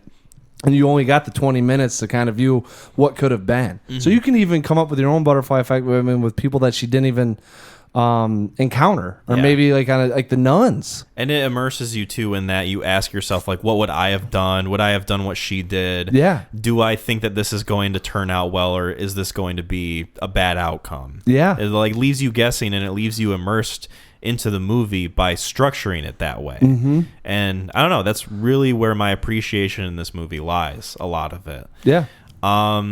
Yeah, no, I mean, let's get more into it. It's an 80-minute film, so we'll try to dive in best we can. I was thinking this one might be a little bit of a lighter one because it's a lot of pondering and record scratching, apparently, from the mixer. Well, I like determinism versus what is it? Oh yeah, fate versus determinism. Like how much of this can we control versus how much of it is kind of controlled for us. Yeah, there's a lot of questions of that ilk going on, ones that we can't answer, and one that I think anyone that watches it, you'll probably have your own. It's like a Goosebumps story, except instead of having 40 different outcomes, there's like 2,000. Mm-hmm. Just open up the different door, or go down the wrong, go into the basement versus going outside. Mm-hmm. So I mean, it makes it fun that way, but it is only 80 minutes, and yeah. This movie is also just inherently comedic at a lot of points. Like, it's a thriller film, but there's a lot of comedy thrown into it, just like the way the characters react to each other, like the girl calling her like a bitch as she runs off after the shoulder check, and then the guy crashing into the thugs in the car, and they all just kind of like step out silently and stare at him. I was so curious as to how that guy was going to impact the story. Yeah. So the first time he gets, he hits him, and then the thugs step out immediately, right? And then the second time she hops on the hood and he delays it just a little bit, and you're like, oh, okay, he's not going to deal with him. And then he rear ends him. It's still same outcome. Out. And I was like, damn. And then the third one, I was like, oh, he got out. He's scot free. Mm-hmm. Nope. And then, who do the thugs end up hitting in the last story? Because they do run into someone. That guy, but then the father's in the car. So that guy was the one that got the father out of the bank. Mm. So it's kind of like the way I read into that was like she wasn't, out of a million outcomes, she wasn't getting the money from the dad. Yeah. Like we got to see two bad failed ones, and then the one probably one that, the Doctor Strange. Or if she did get the money, it wasn't going to end up how she wanted it to, right? All the different conditions and elements were working against her. And she gets the money in the second one, and then, you think, oh, the police are going to shoot her again. Like, this is it. Nope. There's a bank robber in there. Lady, get out the way. She's like, fuck. And then she goes to her boyfriend, who she barely stops from going inside to rob the grocery store. Mm-hmm. And then he's like, you made it. And then the ambulance comes and runs him the fuck over. Yeah. And it's like, shit. Then you're wondering, like, well, where are they going to now? Yeah. Did you like those cutscenes? I don't. The animated ones? No. The ones where they were getting into like, hey, we've made it to heaven. Then they have the conversation. It's like, I'm not ending it that way. And then they just reset the day or the event. I didn't hate it. I thought it was a pretty effective way of transitioning from one scene to the other. I did think it was very interesting how, for like a second, it does shift to his perspective because he's the one dying at the second one. Yeah, and I don't know if I necessarily like it or hate it. I do think it's an interesting choice from a filmmaking perspective. And speaking of, because this thing's all about choices, so right, yeah, exactly. Self-reflective. Yeah, you're saying it earlier. Tag yourself in this movie. I'm the bald man with the sunglasses that steps out of the car. It's one of the three muscle-bound thugs. I'm the homeless guy in the first iteration, not the third. Yeah, yeah. You're the one who just gets the money. Yeah. All scroungy looking and mangy and shit. Yeah, that poor guy. No, not really. Well, maybe he probably made choices to get there. Yeah, like we said, there's a decent amount about this movie that is a bit steeped in the time. Most notably, I would say, other than the way the main character looked, because she has that kind of like almost sort of trashy, kind of punk look, but she's not like, she doesn't look like she's poor. She just kind of looks like she's on the fringe. I would say she's looking like she's dating a drug dealer. Sure, yeah. You know, like I'm kind of laissez-faire about my appearance, but we still got, you know, decent things going on. Like sort of part of the alt crowd who hangs out with some sketchy people, but you could still see her at like the family reunion, right? Yeah, and yeah. so, like have a conversation with her. I like the whole time, you know, with what was going on with Manny, I was like, oh, he's looking for a way to make money. I don't know where she's at, especially after the dad thing comes up where it's like, did she, you know, is this a rebellion thing? Did she just find Manny? Is the dad always been a deadbeat dad, never around, so she never had like a good character to follow or, you know, learn values from? Like a lot of how did she get here, but it never seemed like she was high on heroin and just, you know, right, high as shit the whole time. Like, you know, the Manny was the one that I was a little questionable about. I like how this movie sort of frames her as, oh, this is Lola. Lola gets what she wants. Like she's a very independent, kind of like not self-made because she's not rich, but like, Yeah, that's you know, like she kind of takes charge and like does what she wants and is very independent. she probably doesn't have any debt, but she also, I'm like, I don't know if she's got a job. But then you get to the idea of like her solution to getting the money initially, well, for all three instances, is to go to her dad to get the money. Which you got to think that that's kind of how she's been. But it's like the most practical way to do it in that short amount of time, right? Like, what's the most logical step? Oh, my dad's rich. He's a banker. Let me go see if I can use my daughter emotions and charm to get the money from him. So fun. I was dying laughing the first time. I was like, this is the dumbest shit. I'm like thinking of like Willow running up to me like, I need $100,000. I would just start burst. I wouldn't even like, I'd just start laughing. Yeah. Right. And then she'd be like, my first of all, calm down. Yeah. Like, what? Second of all, no. Yeah. You know how long it took to get that? Yeah. Be in how your boyfriend of how long? I've never even met him. Well, because you can understand where the dad's coming from. Like, I'm not giving you $100,000. Say it out loud. $100,000. I've never touched $100,000. Yeah. I don't even know. And if like he'd have to be making $300,000, like 300,000 francs a year, to even like have something saved up to hand over $100,000, which probably at that time was worth $400,000. And is probably just in a savings account for when he retires. I'm dealing with issues myself, right? I'm not exactly free up to do this for you, Yeah, right? my processing's all over the place. I'm potentially dealing with this woman who is pregnant with a child that might not even be mine. So in the first, that's my question. In the first one, she doesn't get to the point where she tells him it might not be his. Okay, so Lola got in there before that happened. Yeah, so he's thinking of her as the priority. Yep. And so then that leads him to escort her out of the room. Yes. Turning her down, essentially. And then the second time, the woman reveals that the child might not be his. So then there we go. He becomes like very emotionally charged, and that leads to like the whole like her getting the gun, like everything going like way into 100%, like way too into the emotional depths of it. Yep. Yeah. That's really fun. It's understandable that he would turn her down. Well, what you just said there, I was like, oh, that makes more sense for me because I was just thinking another universe, but it was the same one. He just never got to the conversation. Right. And I don't remember too much how the third one played out with those characters specifically. It's the same conversation, but Mr. Myers is here. Yeah, he leaves the building before she can show up. That's right. Yeah. So she gets there and runs into. She saw him leaving. She saw him leaving in the car, and so then she starts chasing him. Yeah. Well, does she chase him or does she like see the police officer, the like one that she kind of has like a weird back and forth relationship with, where like they're kind of snarky at each other? Something happens because he did his the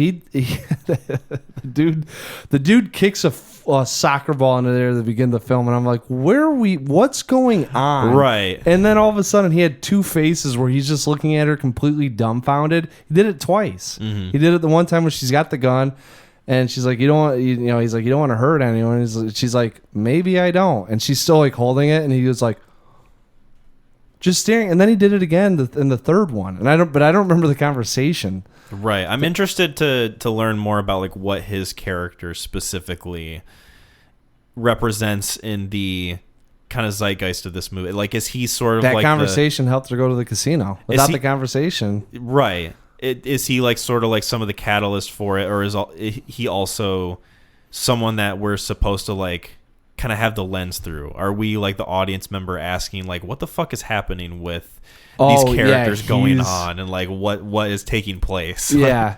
All this is really wacky. You know what? I really, as commentary for this thing, I really would have loved if there would have been like a time master that kind of just weaved in and out of this thing, where not to necessarily help us out, but give us kind of like a funny, is it fate? Is this guy determining what she's doing by placing the pieces here?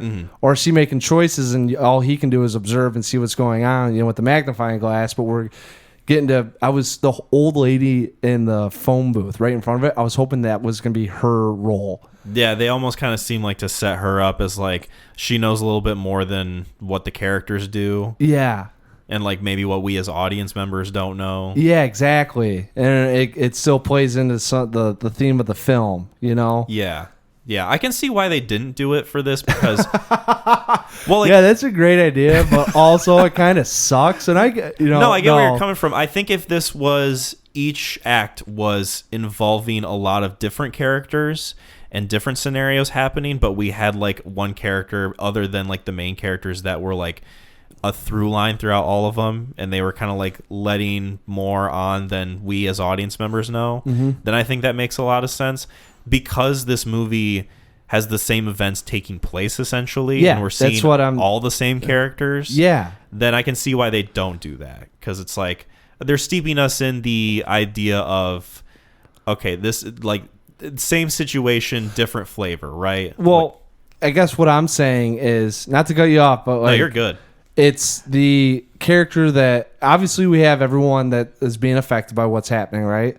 I'm just saying someone that's kind of moving throughout this thing with us, that you can tell that they're doing something differently, and it plays into the sense of, all right, are they controlling, like the director, are they controlling her events, what happens every time that it gets reset, or are they simply there to observe the different choices that we make as, being, primal creatures, like with conscious thought, like, or, is it, and they don't have to interact or do anything to change the outcome. It's not like we have to have them trip someone to get, her to where she needs to be at. It's simply just kind of like an Easter egg sort of person that, it's like, well, in the last situation, you're in front of the phone booth, but now you're in front of the bank. Like, and it's what's going, like, are they dictating this? It leaves it up a little bit more of what was that role of that person, especially if they don't get examined. Yeah. But I also agree it was fine without it. Is the first diversion point the guy at the stairs with the animated segments? Like, yeah, because each of those is different, and I feel like those kind of kick off the differing events to take place. I think, yeah, because the first one, like, we see her, she's going down, the dog starts barking, she goes, and then she just runs by, right? She kind of screams. The fun thing is that the lady in the room does the exact same thing every time with the shampoo. Like, pick me up some shampoo, will ya? Yeah. Oh, you're a Sagittarius. Well, you're married too. And I'm like, I don't even know who she's talking to. Yeah. But she did the exact same thing every time. So at that point, everything's still been the same. And then you get to the cartoon, and then the guy trips her on the second one, so that slows her down. So that's actually why she's late to that. Man, now that I'm thinking about it, you could probably go through and see like some of the different time, like just those small things. That's probably why she actually bumped her in the second one more so than the first one. Yeah. Because she was further down the sidewalk. Yeah. That's insane. There's a lot more thought put into just the character geography and like the timeline and how the pacing plays within the story and the movie. Yeah. Like, there's a lot more going on than this movie initially kind of like lets us in on. Like, on the surface, you're just watching like a cool kind of experimental thriller film, like how Wikipedia describes it. Yeah. But at the same time, this is a movie where, like, because it's short, you can rewatch it multiple times and get different revelations and different things from it. Yeah. No matter how minuscule it seems. Very true, but it's like you said with the conversation with the dad. The lady got to point out it might not be your kid.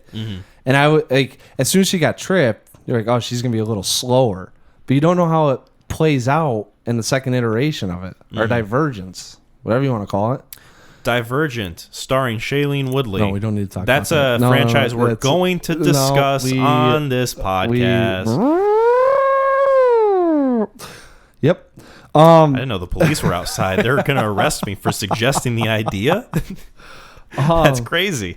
Yeah, is that the one that you had with your they only made 2, right? Or was it 3? So they made 3. A quick Divergent sidebar. We're gonna go on a divergent tangent. We're gonna diverge from this tangent. Yeah. So they made 3 of them. Yes. And then the last movie that they made was supposed to be a part 1 of a part 2. Okay, so that's all that needs. That's what I thought. Yeah, and then the movie didn't make enough money, and they were going to originally do it on TV, and then because it was going to be on TV, then none of the original actors wanted to be on it anymore, so then they just said fuck it, and they scrapped the whole thing. Yep, we're good. Hey, no one else needs it, right? Why waste more money? Fucking Twilight. I swear to Christ. During the downturn of the sort of young adult movie trend that was taking place. God. I think the movie came out in like 2017, which is like a year after the last Hunger Games movie released. Dude, they saw the killing that Hunger Games and Twilight was making. They're like, let's hop on this train. Oh, they were licking their lips and busting their chops. They were wanting a piece of the pie. Yeah, so bad. Good. I'm glad that fucking happened. Sadly, they nuked the chances of that movie happening. And now we're gonna perpetuate that shit and make people watch it and give them money. I don't think so, Kyle. We can't do that. But we can. And it's my turn to recommend movies. No, I wouldn't do that to you. Thank God. Not yet. I was about to say, yeah, if I ever piss you off and you'd say that, I know what I did. So thinking about it during this discussion, you can kind of take the soundtrack or the score of this movie and switch it with Challengers, and it wouldn't be that terribly different, right? This movie, I'm serious. This movie reminded me a lot of Challengers, like in a lot of technical aspects, score aspects, my ratings. Interesting. I feel like you've been pretty positive about this movie. I don't have a rating for this thing yet. I don't have a rating, and I'm not telling you where I sit. It could be a 3, it could be a 9. Who knows? This is a very like Mac mystery box episode. Dude, I got done with Challenges. I was like, man, I hope I don't have to watch another confusing movie that I'm not sure how I feel about. And then I threw this on. I was like, what the fuck? Well, I'm sorry to say, McClain. Well, and then you read all the reviews and people are like, oh, it's got all these Easter eggs and fun tidbits in here, blah, blah, blah, blah, blah. And it's like, who the fuck cares? But now that we're talking about it, I'm like, oh, I see it. Now you care deeply. Now I see it. Now you're schlupping it up. You could go back and watch this stuff, and now it ties in a little bit more and more and more. And now you could actually go, like, you'd have a baseline timeline, and then the nenext 2 events, you could actually chart where dude, it's all like, that's what I'm saying, it's dog. 2 feet. It's 2 feet difference that cascades this whole thing. They could have made this thing 100 minutes. The possibilities, which is what this movie is about. Which is fun because it's a very simple subject of you just need to get 100,000 francs in 20 minutes, right? Yeah, I really liked. I mean, not that this movie needs to be super deep with the characters or anything, but I do think that the actors perform the roles effectively and that they're convincing enough. Yeah. Yeah, I like Franca Potente as Lola Rente, I think her full name is. Yeah. I'm trying to see what else she might have been in.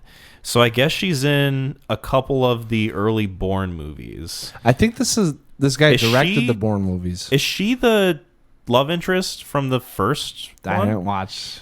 I kind of got out on trilogies when I was like, oh, this is just like all on a blueprint.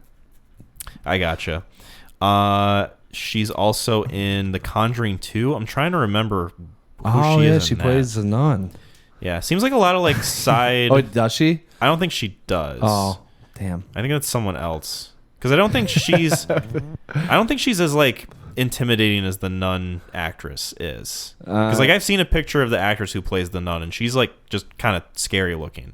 No offense to her. Obviously, she fits the role well.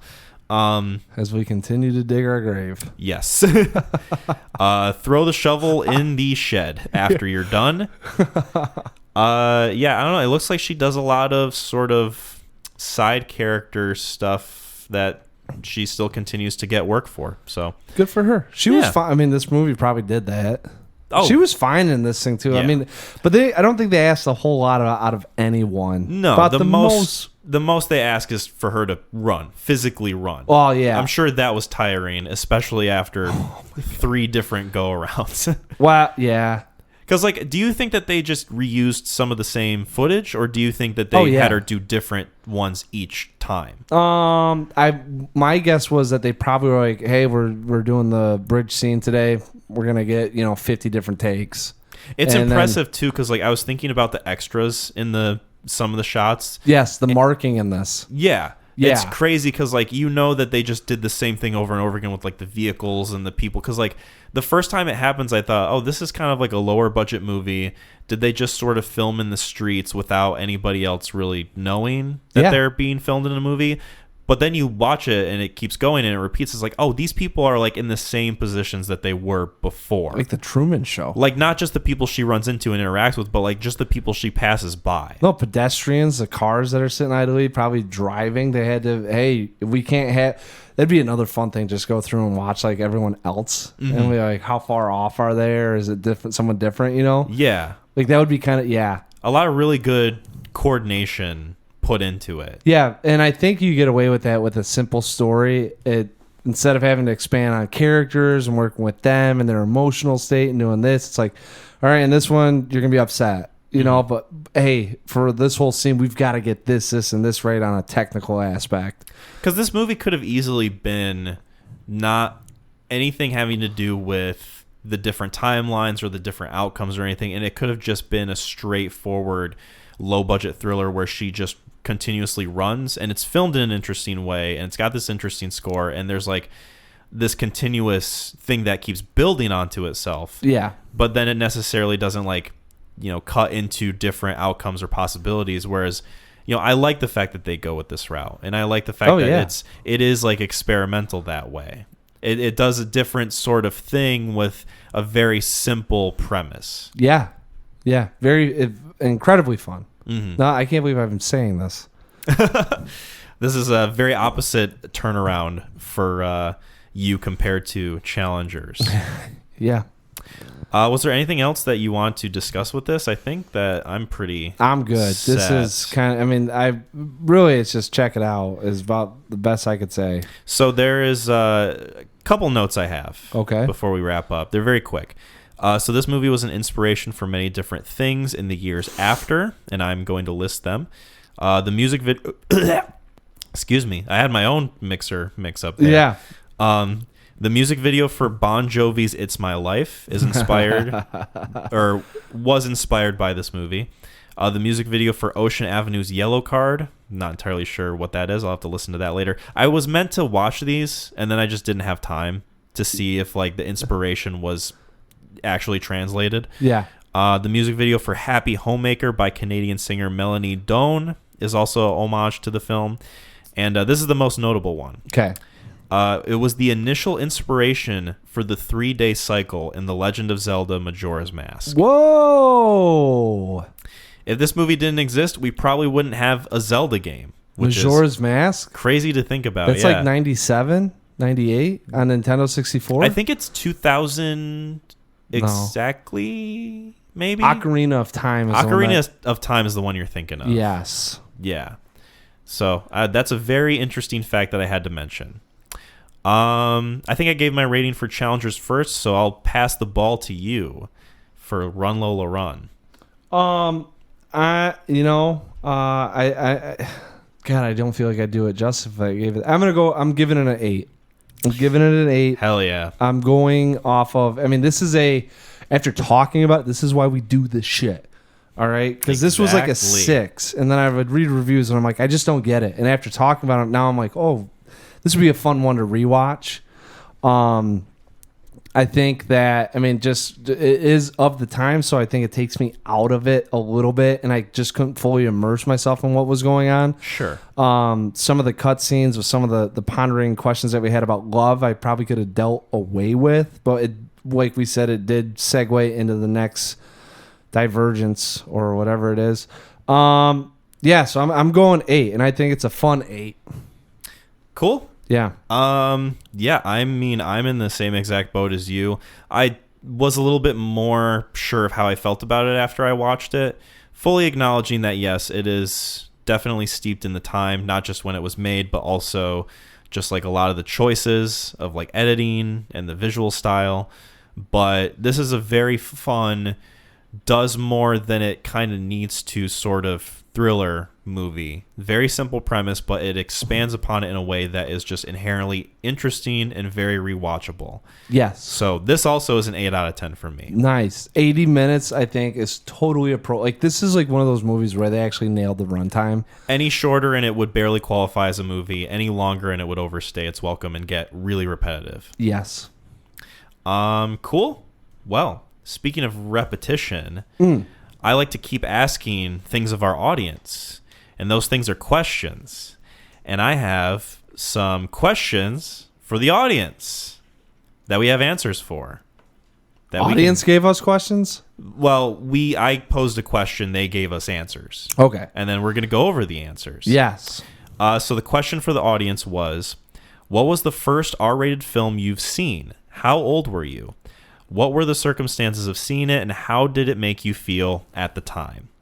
And we got 5 answers for this. Decent amount of people replying to this. So we're going to go over them now. The first one is from past and future guest Levi Hunter. Oh. Shout out to Levi. Shout out. His answer is, Enter the Dragon, 1973. I had to be 8 to 9 years old watching Power Rangers with my dad, and he's like, this is stupid and not real martial arts. He runs off and comes back with the movie, and we watch it.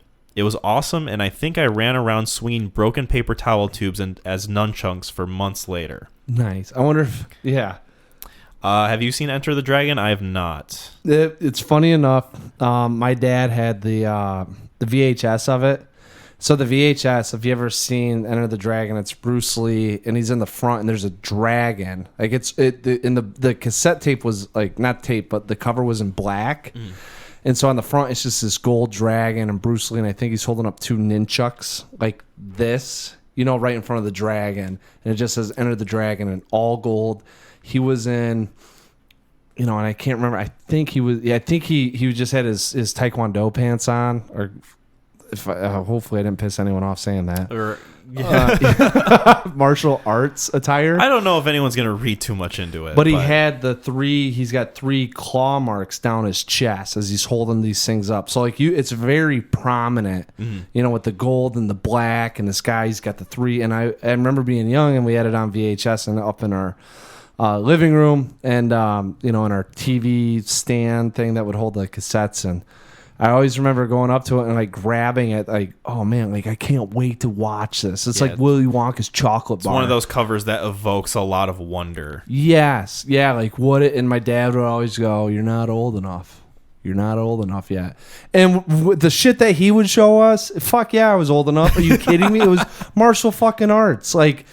Were there boobs in the movie? I almost bet there's some tits, and I'm fairly certain there is, because there's not to give things away, but there's like a fight scene that happens, and I think there's like some prostitutes that are high as shit, and they're like naked from the top down. And that's probably why I couldn't watch it, was because he didn't want to fast forward through that stuff. So, yeah, but I'd seen it once maybe. Way long ago, and I don't think I saw it on VHS. I probably, God knows where I saw it at. Future recommendation, possibly? Could be. I mean, if we wanted to do a Bruce Lee segment. Some of those movies, though, it's like, how much do you really get out of what can we talk about? It would be more so like just a good way to cover that type of genre, that time period. Yeah, with the Bruce Kill Lee Bill sort of stuff. thing. Yeah. What Kill Bill's inspired by. Yeah.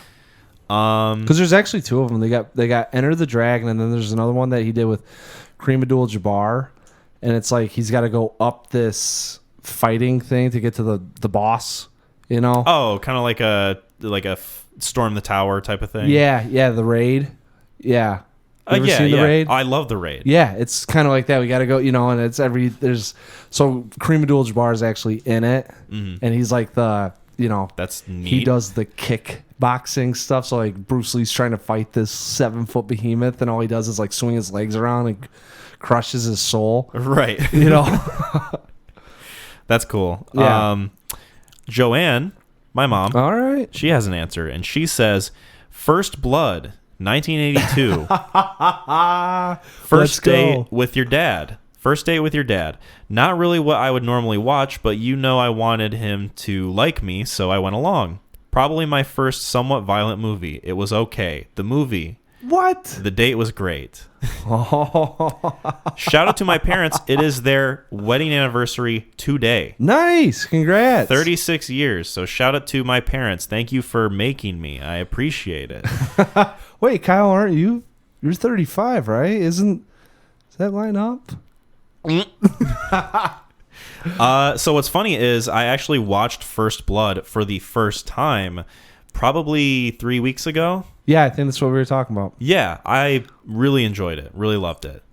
And what's interesting is that a movie like that would probably come out now and be rated PG-13, I feel like, because there's really not that much. Only a couple acts of violence that are gratuitous. Right. And a Stallone ass, I think. And there's like some swearing, I think, in the movie. Like some of the guys get stabbed and they Ryan go like, Dennehy, fuck. I think, a couple F-bombs. Yeah, but like other than that, it's pretty tame. Especially, I guess, compared to the later movies where he's like blowing people up with turrets or some shit. Yeah, one of them, he gets like on a fucking M50 and a guy steps in front of him and just...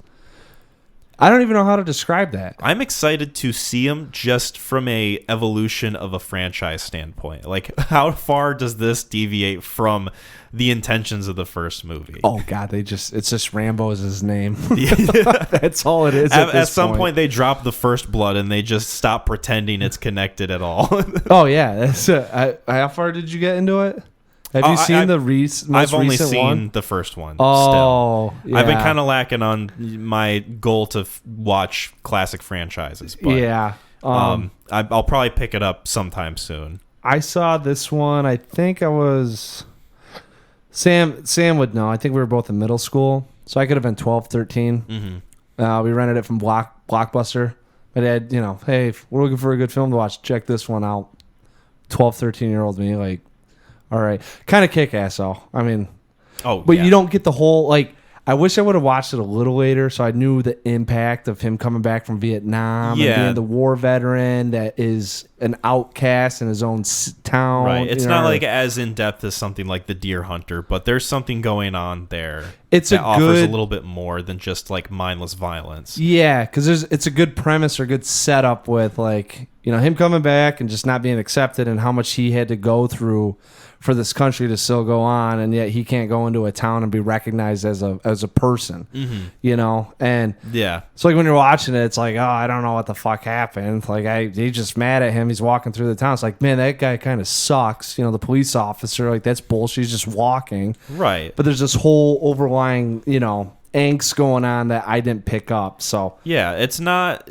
Like I said, it's not overly complicated, but it does what it needs to get you behind what's happening. Yeah, you definitely motivations you're like are root there. for him off the get. It's kind of like the first John Wick. It's like obviously it's not like the most complicated set of scenarios, but it's enough to get you behind what's going on. Yes, very very easy, very easy setup to just get the action rolling. Yeah.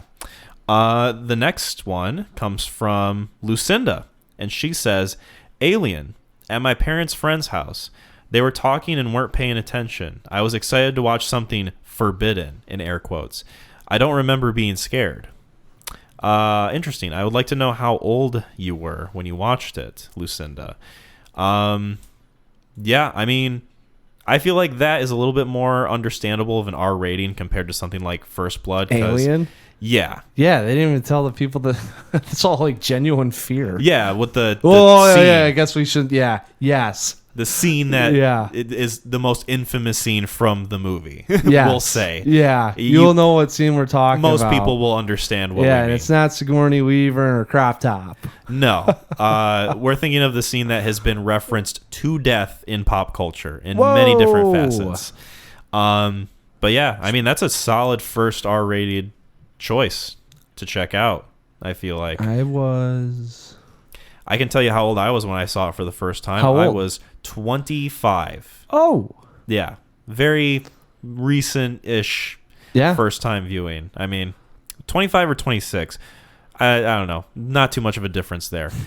Later in life, when I was of appropriate age to watch it. Appropriate. Well, it's one of those things where, like, I knew my dad had it on VHS. Yeah. Because I remembered seeing the spine of the cover. Not even the cover itself. Yeah. Just like the logo. With Aliens, the green with the like eye egg. embryo. Yeah. And I knew that he had it, but I was like, okay, I know I'm too young to watch this, so I'm not going to have any... The difference of viewing aspects. I know. I was such a little baby boy for a long time. But my interest in it was non-existent because I was like, okay, I shouldn't watch this until I'm of a certain age. So then my interest was just never there, right, for a certain point, right. But yeah, it's one of those movies that's kind of evocative of the, ooh, I know I shouldn't watch this, but I'm just kind of curious. Not curious enough to see it because I'm too much of a goody, but I don't know. That's kind of how it is in my mind for me, at least in relation to the past. I'm going to move Piper real quick while you give your perspective. All right. Yeah, I 10, 11, 12, somewhere in that range. Late elementary, early middle school, because my dad wanted to throw it on late night to kind of scare us. Mm-hmm. So that's what I keep saying too. Like some of the things are like, oh man, like I can't believe you watched it. But you got to understand too, without context, some of the fearfulness and what's going on isn't that scary, or you kind of don't really glean on the larger implications of what's happening. So it's hard to keep up with the plot, and really at that age you're only in it for the visuals. So some of the, like when the visuals come out, they're scary, right? But like when some of the events occur, and I'm not even talking about the big one, but there's another one with, you know, possibly AI, you know, like those things it's a little startling, you know. So that one, all I remember is there's a certain chase scene that goes on, and that one got to me, you know. Interesting. Yeah. Cool. Test 1 2 1 2. I think we're still good. Okay. Should I knock over something, or no? I think it's just a headphone thing. Okay. Oh, I think we're good. All right. Our next one comes from Gideon, and he says, I was going to say Grudge 2, but then I looked it up and it was PG-13. Then I thought it must be Anaconda, but I found out that's also PG-13. My entire childhood was feeling tough for those R-rated movies, so now I don't even know what is right. Saw Anaconda at the drive-in. Never saw Grudge 2. Haven't seen either of those movies because I'm, like I said, I'm a baby. I'm a baby boy. Anaconda will scare the shit out of you when you're a young kid. Will it scare me now, do you think? Nah, I think it's a little too cartoony. What about the Grudge? Is the Grudge the one with like... I think the Grudge could... I think it'd still scare me. It's a little kid, the Japanese kid, and Sarah Michelle Gellar goes what's there, the one think. where they go like... I don't know. Is that the Grudge? Could or is that be. like The Ring? I don't Couldn't tell you. remember. Those things all came out like right around the same time. They all kind of blend for me. Scaring the shit out of middle school kids. Yeah, well, I was the middle school kid. It was scaring the shit out of. Yeah, I think that's the Grudge, because I think that's the boy that comes in and you find out about the dad and the family and whatnot, and Sarah Michelle Gellar's there, and she's like, well, there's no way that this place is haunted, and sure enough. I found out what's wrong with my headphones. Oh. I had them in backwards. That'll do it. That will do it. I was like, why does the sound all backwards and funny? Yeah. And that's why. My brain was trying to rotate Hearing in its me own in skull. reverse. Exactly. It's like all the different outcomes you get in Run Lola Run. Our last one, I don't think there's too much I have to say about it because I haven't seen the movies. So sorry, Gideon. I'm a little weak boy. Yeah. You've already missed well, you could still check them out, but you're going to be more analytical with them. I'll be analytical. Yeah. You know what I mean? Yeah, just like challengers. Butt stuff. So our last one comes from Lisa. And she says she was 15, Purple Rain. Snuck into the theater for a friend's 16th birthday. Felt like I was getting away with something. Is that the Prince movie? Yep. I've seen bits and pieces of that. Oh.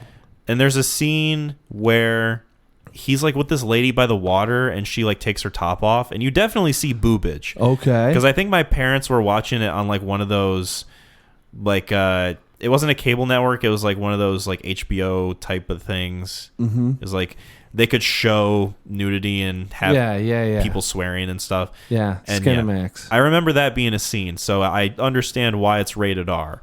Right.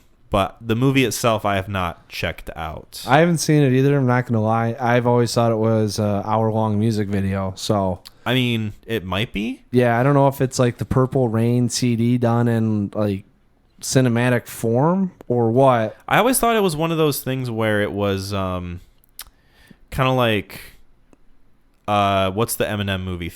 8 Mile? 8 Mile, where it's like he's sort of playing himself, depicting like his rise to being a star. Notorious. Yeah. It could be. I have no idea. I'm telling you, I've never looked into watching Purple Rain. So Purple Rain is 111 minutes long, came out in 1984. Yep. Prince plays the kid, Yep. but he's essentially just playing himself. Yeah. Essentially. So yeah, it does seem a little bit more like an 8 Mile thing, where Okay. like, you know, Eminem isn't playing Eminem exactly, but he's playing Eminem. It's a story of his upbringing. Sure. Yeah. So that was the last one. All right. Yeah. Do you guys, are we giving ours? Did you? Yes, let's give ours. Good idea. I was going to do that, and I had the fullest intention, and then I was like, time to move on to the next thing. Yeah. My brain is, wow, ever since the headphone thing. Working in reverse. Exactly. Surprised we're not talking about Run Lola Run right now. Flip it and reverse it. Throw the money bag. Mine, I've thought about this for a while because I don't exactly remember, and I got into movies way late into the game, right? So You don't have to defend yourself. I'm setting up the scene. I'm giving the context, Of you were 15. painting the picture. I think I was 14. Oh my god. I know. Exactly. That's why I have to preface it, because of reactions like that. You think it's gonna change? I want there to be some empathy. Please feel for me. That's right. Mine's gonna be drastically different than yours. Oh, so you're going to have a reaction when I tell you what movie it is. Oh no. Step Brothers. Oh god. Yeah. Step Brothers, I am fairly certain, I'm probably like 75% sure, was the first R-rated movie that I fully saw the like not TV version of. Because like you watch a movie on TV that's rated R, it's like, okay, they cut out all the swearing, there's no nudity, blah, blah, blah. It might as well be PG-13. Yeah. But this one I remember, my parents got like the DVD from like a rental box at the grocery store, and they were like, hey, let's watch this. I guess they thought it was like time for me to watch a R-rated movie finally, and they heard that this one was funny, and they knew that I liked Will Ferrell because I liked the movie Kicking and Screaming because I played soccer at the time. Yeah. So we watched it, and I don't remember it being uncomfortable. I just remember it being like weird that I was watching a R-rated movie that had sex and a lot of swearing in it with my parents at the time. So Yeah, I guess there is like comedic sex. yeah, but like references to sex, and they talk about like nude magazines and shit, and like they're talking about their dicks, and like fucking Will Ferrell rubs his balls on the drum set or some shit. Yeah. Spoilers for Step Brothers. I'm sorry if I'm ruining the narrative integrity of that movie for you. But yeah, I'm pretty sure that is it, and it's kind of sad. But that's It's the your reality, story, man. My story is very sad. Yeah, it's your story. You get to have all that. Now you can watch all the weird movies that you couldn't watch when you were young now. I have the freedom. Yeah. It's like a kid in a candy store. Now I'm watching shit like Challengers in theaters with my cock out. Did I say that? Good thing you're sitting behind that couple. Ooh. Not that they would have seen anything anyway. It would have been hard to spot. Mine is, I had to look it up. I had to make sure it was rated R. Because I've always had, like, I remember it being one of the first films that like really scared me. And I think I was 6 or 7. And we had a buddy come over. So it was me. So Sam was like 5 or 6. And I honestly couldn't tell you because I got bullied in elementary school. I'm sorry. And I can't remember what grade it started, but I had a friend, that would hang out with me all the time. And then I started getting bullied, and he was like, I'm not your friend anymore. because you're getting your ass kicked. You Oh, know? fuck him. Yeah. Well, I mean, it ended up coming. Everyone made amends, and Oh, that's and good. we hugged I on the retract tennis that. cart or on the. Yeah. Yeah. Hugged by the net. Yeah. Embraced fully. Yeah. The log cabin. So I had one of my buddies. He would come over, stay the night. So me, Sam, and my buddy. It had to have been around Halloween. I don't know if you know where I'm going. You might. I don't remember if you've told me this exactly, but continue. Okay. It's starting to sound a little familiar. Yeah. So my dad's like, "You want to watch a scary film?" And my dad probably, I'm assuming he knew it was kind of cartoony, but like enough like, oh, this is a good scare. I don't know why it's rated R for these kids that are 6 and 7 years old, to watch. And my buddy came over and we went to Blockbuster and rented Silver Bullet. And threw on that's why it's sounding familiar. Silver Bullet. And I had to have been in first grade. And I don't think it was second grade because I think that's like when my buddies, like third grade was like when we kind of all got back on track a little bit. But yeah, it was either kindergarten or first grade. And my dad was like, well, I mean, these kids will stay entertained, scare the shit out of them. And there's not going to be any tits or anything bad in it. So, Silver Bullet was the first one that I watched. And I don't even think we just watched it in the basement, so yeah, that's the first one I got. It's a very nice, detailed, interesting, engaging answer. I will just throw that out there. It's not a reflection of myself in any way or how I conducted my answer. I'm so interested like how many rated R movies I watched by the time I got to 14 by like when you watched your first at 14. That'd be a fun thought experiment. If you want to put the time into that, you're more than welcome. No, that's okay. All right. Yeah, I forgot. You're the one for one. I'll take your word for it. So yeah, cool. Thank you guys for leaving those for us. We fun appreciate exercise. it. Very fun. Speaking of fun, I'm going to have fun with this next recommendation. Oh, or 3 of them. It's my turn. Yeah. Oh, boy. I hope you like Shailene Woodley. It's so funny. Jasmine threw on a really shitty TV show that she starred in that I guess was about, like, teen pregnancy. And I'm trying to see. I don't think I know what that is. Dude. I only know a few of her movie stuff, and that's about it. I don't even know how Jasmine finds these things. Because I'm like, was this on WGN? How are you watching? Is this a CW original? Yeah, right? I bet you it was. She had not to be mean, but if there's any actor that is in line with the CW, it would be Shailene Woodley. Oh, my God. Well, you watch this TV show. I'm telling you, dude. Like, she had something on before. I go, is that Shailene Woodley? And she goes, no, that's so-and-so. And I was like, oh, okay. So she threw this, like, now the show's on. Mm-hmm. It's Shailene Woodley. And I'm like I'm kind of like looking at Jasmine. She's staring at me. I go, is that? And she goes, yeah, that's her. I was like, how old is she? She goes, this is her first thing she got into. And then so the show's going on. Also, it's an older show. Dude, this thing's like 2008. So maybe, she's like 20. A teenager or something. Yeah, it's about teen pregnancy. And then all of a sudden, like every episode, they're talking about sex. Like there was 5 episodes ran. Oh, God. Was it that fucking show that was on ABC Family, Secret Life of the American Teenager? That's it. Oh, that's my the one. God. That's the one. I remember that being she had that on. I was subject to watch that. I remember that being love you, Jasmine. Like a talking point in 8th grade when that show was airing. Because all they did was talk about sex. And so, like, yeah, the kids in my class would be like, dude, do you believe Amanda in this show? Like, she's crazy. Like, I can't believe she, like, accused her of being a slut. Blah, blah. So I was like, what the fuck is this show? So I watched an episode, and I'm like, this is the dumbest shit I've ever seen. Everyone's over dramatic. There's all these different events going on. It's like a weird condensed version of a soap opera that you could watch with your parents and not feel bad about. Yeah, she was like, she had it on, and like after the first episode happened, I'm like, oh, it's just about a girl going through life. There's a scene where like this girl who they're all supposed to be like high school girls, by the way. Yes. She like takes her clothes off in the middle of the hallway and walks away angrily as like a point towards this guy. Like, oh, I'm gonna one up you, so I'm gonna like take my clothes off. And blah blah. It's like, what's going on? You're in high school? It's about like kids getting fucked and having sex and getting pregnant. Well, it was supposed so. You guys are sophomores? I asked her about, I was like, why is this a thing? Because she watched it and she's like, we used to.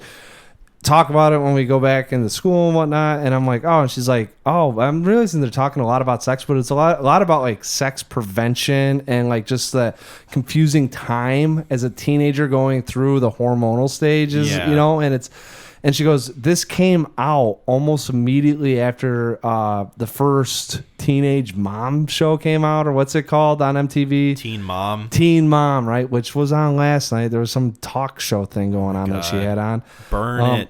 No, hey, listen, I'll watch anything with her because I love that lady, even if it's trash.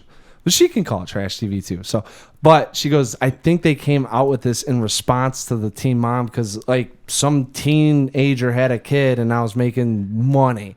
So like, were they trying to make it in a way where, oh, we're going to make this sort of a cautionary thing? Like this show is going to aim to be like raise awareness about like teen pregnancy and like, it's almost supposed to function as like a weird narrative PSA, kind of like 13 Reasons Why. That's yes, that was exactly it. That's after every episode they had. If you need help understanding whatever, call this number. We can help you. Right. Except everything is so over the top and ridiculous that because like at the end of the day, they're just making a show that's a narrative. So they have to make the events and the characters engaging. So they just choose to do the wildest shit with it while still maintaining like the TV 14 rating. Well, they're trying to, hey, don't do this. This is how you get out of these situations, are the conversations that you should be having. Like some of it, like having it on, I was like, oh, okay. Like they're trying to break down the stigmatism of sex, or the stigma of sex, you know. But just from like a narrative character standpoint, what they do is ridiculous. Oh yeah, 100%. Like there's a lot of. I'm not disagreeing with that. They have to make it entertaining. But, like, how do you make like sex awareness and like, hey, don't feel weird talking about with your family and friends about this, while also trying to like entertain audience members? I thought it was bizarre. You can't. Yeah, that's the answer is you can't. I thought it was like, I'm watching this, I was like, this show is so bizarre to me. You don't. You either go one way with it or the other. No, we're kind of teetering both, and we're gonna make it exciting about how you say no about this stuff. Which, they got Shailene Woodley's career kicked off so she could star in Divergent. Yeah, and she can be in Ferrari with the worst Italian accent you've ever heard in your entire life. Gucci. House of Gucci, Lady Gaga. I think that might have to get watched one day. House of Gucci, to me, I mean, I haven't seen it, but I've seen clips, and to me that screams more of like stereotypical, they just went full Mario Brothers with it. Whereas like still counts. Shailene Woodley in Ferrari is like, she kind of starts to have a bit of an accent at the start of her being in the movie, and then like as the movie continues, it's like she completely drops it and doesn't even try. That is what's her nuts in Marvel. The Black Widow, not the Black Widow. Oh no, you Scarlet Witch. Scarlet Witch. Her accent just comes and goes at the drop of a hat. To like the next one, it's like, is she American? She's to the like, next one, it's like teetering. Yeah, she's introduced in Ultron. She's like, I am Scarlet Witch. Yeah, you have destroyed my homeland. And then in like Endgame, she's like, hey, what's wrong, Viz? Yeah, exactly. Yes, that's like, the quote I was going to use. Oh wow! In the span of 4 years, you've completely assimilated to American way of speaking. That's incredible. Dude, you have more than one superpower, I guess. Be the guy that didn't watch Age of Ultron. That's the only one that I hadn't seen when like I watched Avengers. So she is talking in this accent, or not in an accent, like normal American voice, right? Yeah. And I'm like, oh, okay, cool. Like just another Avenger getting introduced. Throw on Age of Ultron. She's like, now I must kill you. And I'm like, what the fuck? Who is this chick? Yeah, and then you turn on WandaVision and it's like, okay, you're just full on like just... Hey there, kids. Whatever pops up, it kind of comes and goes a little bit. Yeah. It's a lot like that in Ferrari, where Shailene Woodley starts out and she's like, hey, I baked you some pie. Do you want some pie? And then like at the end of the movie, she's like, I'm tired of you going around and doing this. Yeah. It's like, there's no consistency. Oh my Jesus. That was our Shailene Woodley corner. I hope you guys appreciate that. Who knew that would have came up? I can't believe that happened, because I don't remember what show we had on. I was like, is that Shailene Woodley? It turned out into no, and now here we are talking about her. I cannot promise that it won't come up again in future episodes. I'll just leave it at that. I need to find something that you'd fucking hate. We're going to watch it. Well, who knows? So knows? Maybe I'd like Divergent. If I came in here and I was just like, dude, recommendation 9 out of 10. My recommendation's not Divergent. Maybe save that for another time. Yeah. So I don't even need to look up anything about this movie because I know it pretty well enough. So I'm thinking Furiosa, Mad Max Saga. That comes out this Friday. It does. So I want that to be on the docket. And my recommendation is tailored with this because it's a movie that I recently watched. I fucking love, right? And it was my second time watching it. I'm like, this fucking slaps. I could watch this again the next day. Okay. And I don't think there would be a better opportunity to recommend this movie than with Furiosa. So I'm recommending Mad Max Fury Road to pair with... Oh, Tom Hardy? Yep. Oh, okay. WWTHD. Hell yeah. Pairing That's it up such with... an easy one to go down. Exactly. Oh my God. It's an easy one. It's fun. I can't wait to revisit this thing. Dude, I was at Ferris. All right, go ahead. I don't mean to cut you off. No, you're good. I was just going to say, I figured it would just pair well with Furiosa, seeing as how, Yeah. they're basically companion movies, essentially. 1,000%. Dude, I was at Ferris, so I got... before I started my master's there, and I was in football, sleeping on a couch. I went up there just aspiring football coach, kind of like what you see with the guys in the streets with the guitars. Like, dude, what do you do for a living? It's like, this is it. Hopefully one day I make it. And it was in the summertime, and I had a telemarketing job. Right, I did that and. You get 20 hours, and it was like 4 hours or 3 hours over 4 days and 8 hours on Sunday, right? It was the only money I had coming in, though. So anything I made through this place, I went to like this pay card, and I had to use that. And like 2 weeks or 3 weeks before the movie, that Mad Max comes out, I quit. I'm like, I can't fucking do this anymore. I am so tired of just saying the same thing over and over, the monotony of that job. Yeah. But the pay card, it's only, it's like $120. I stretch that over 3 weeks. I go to my thing. I have $8.50 left. Mad Max came out like a week before. It's 5:00.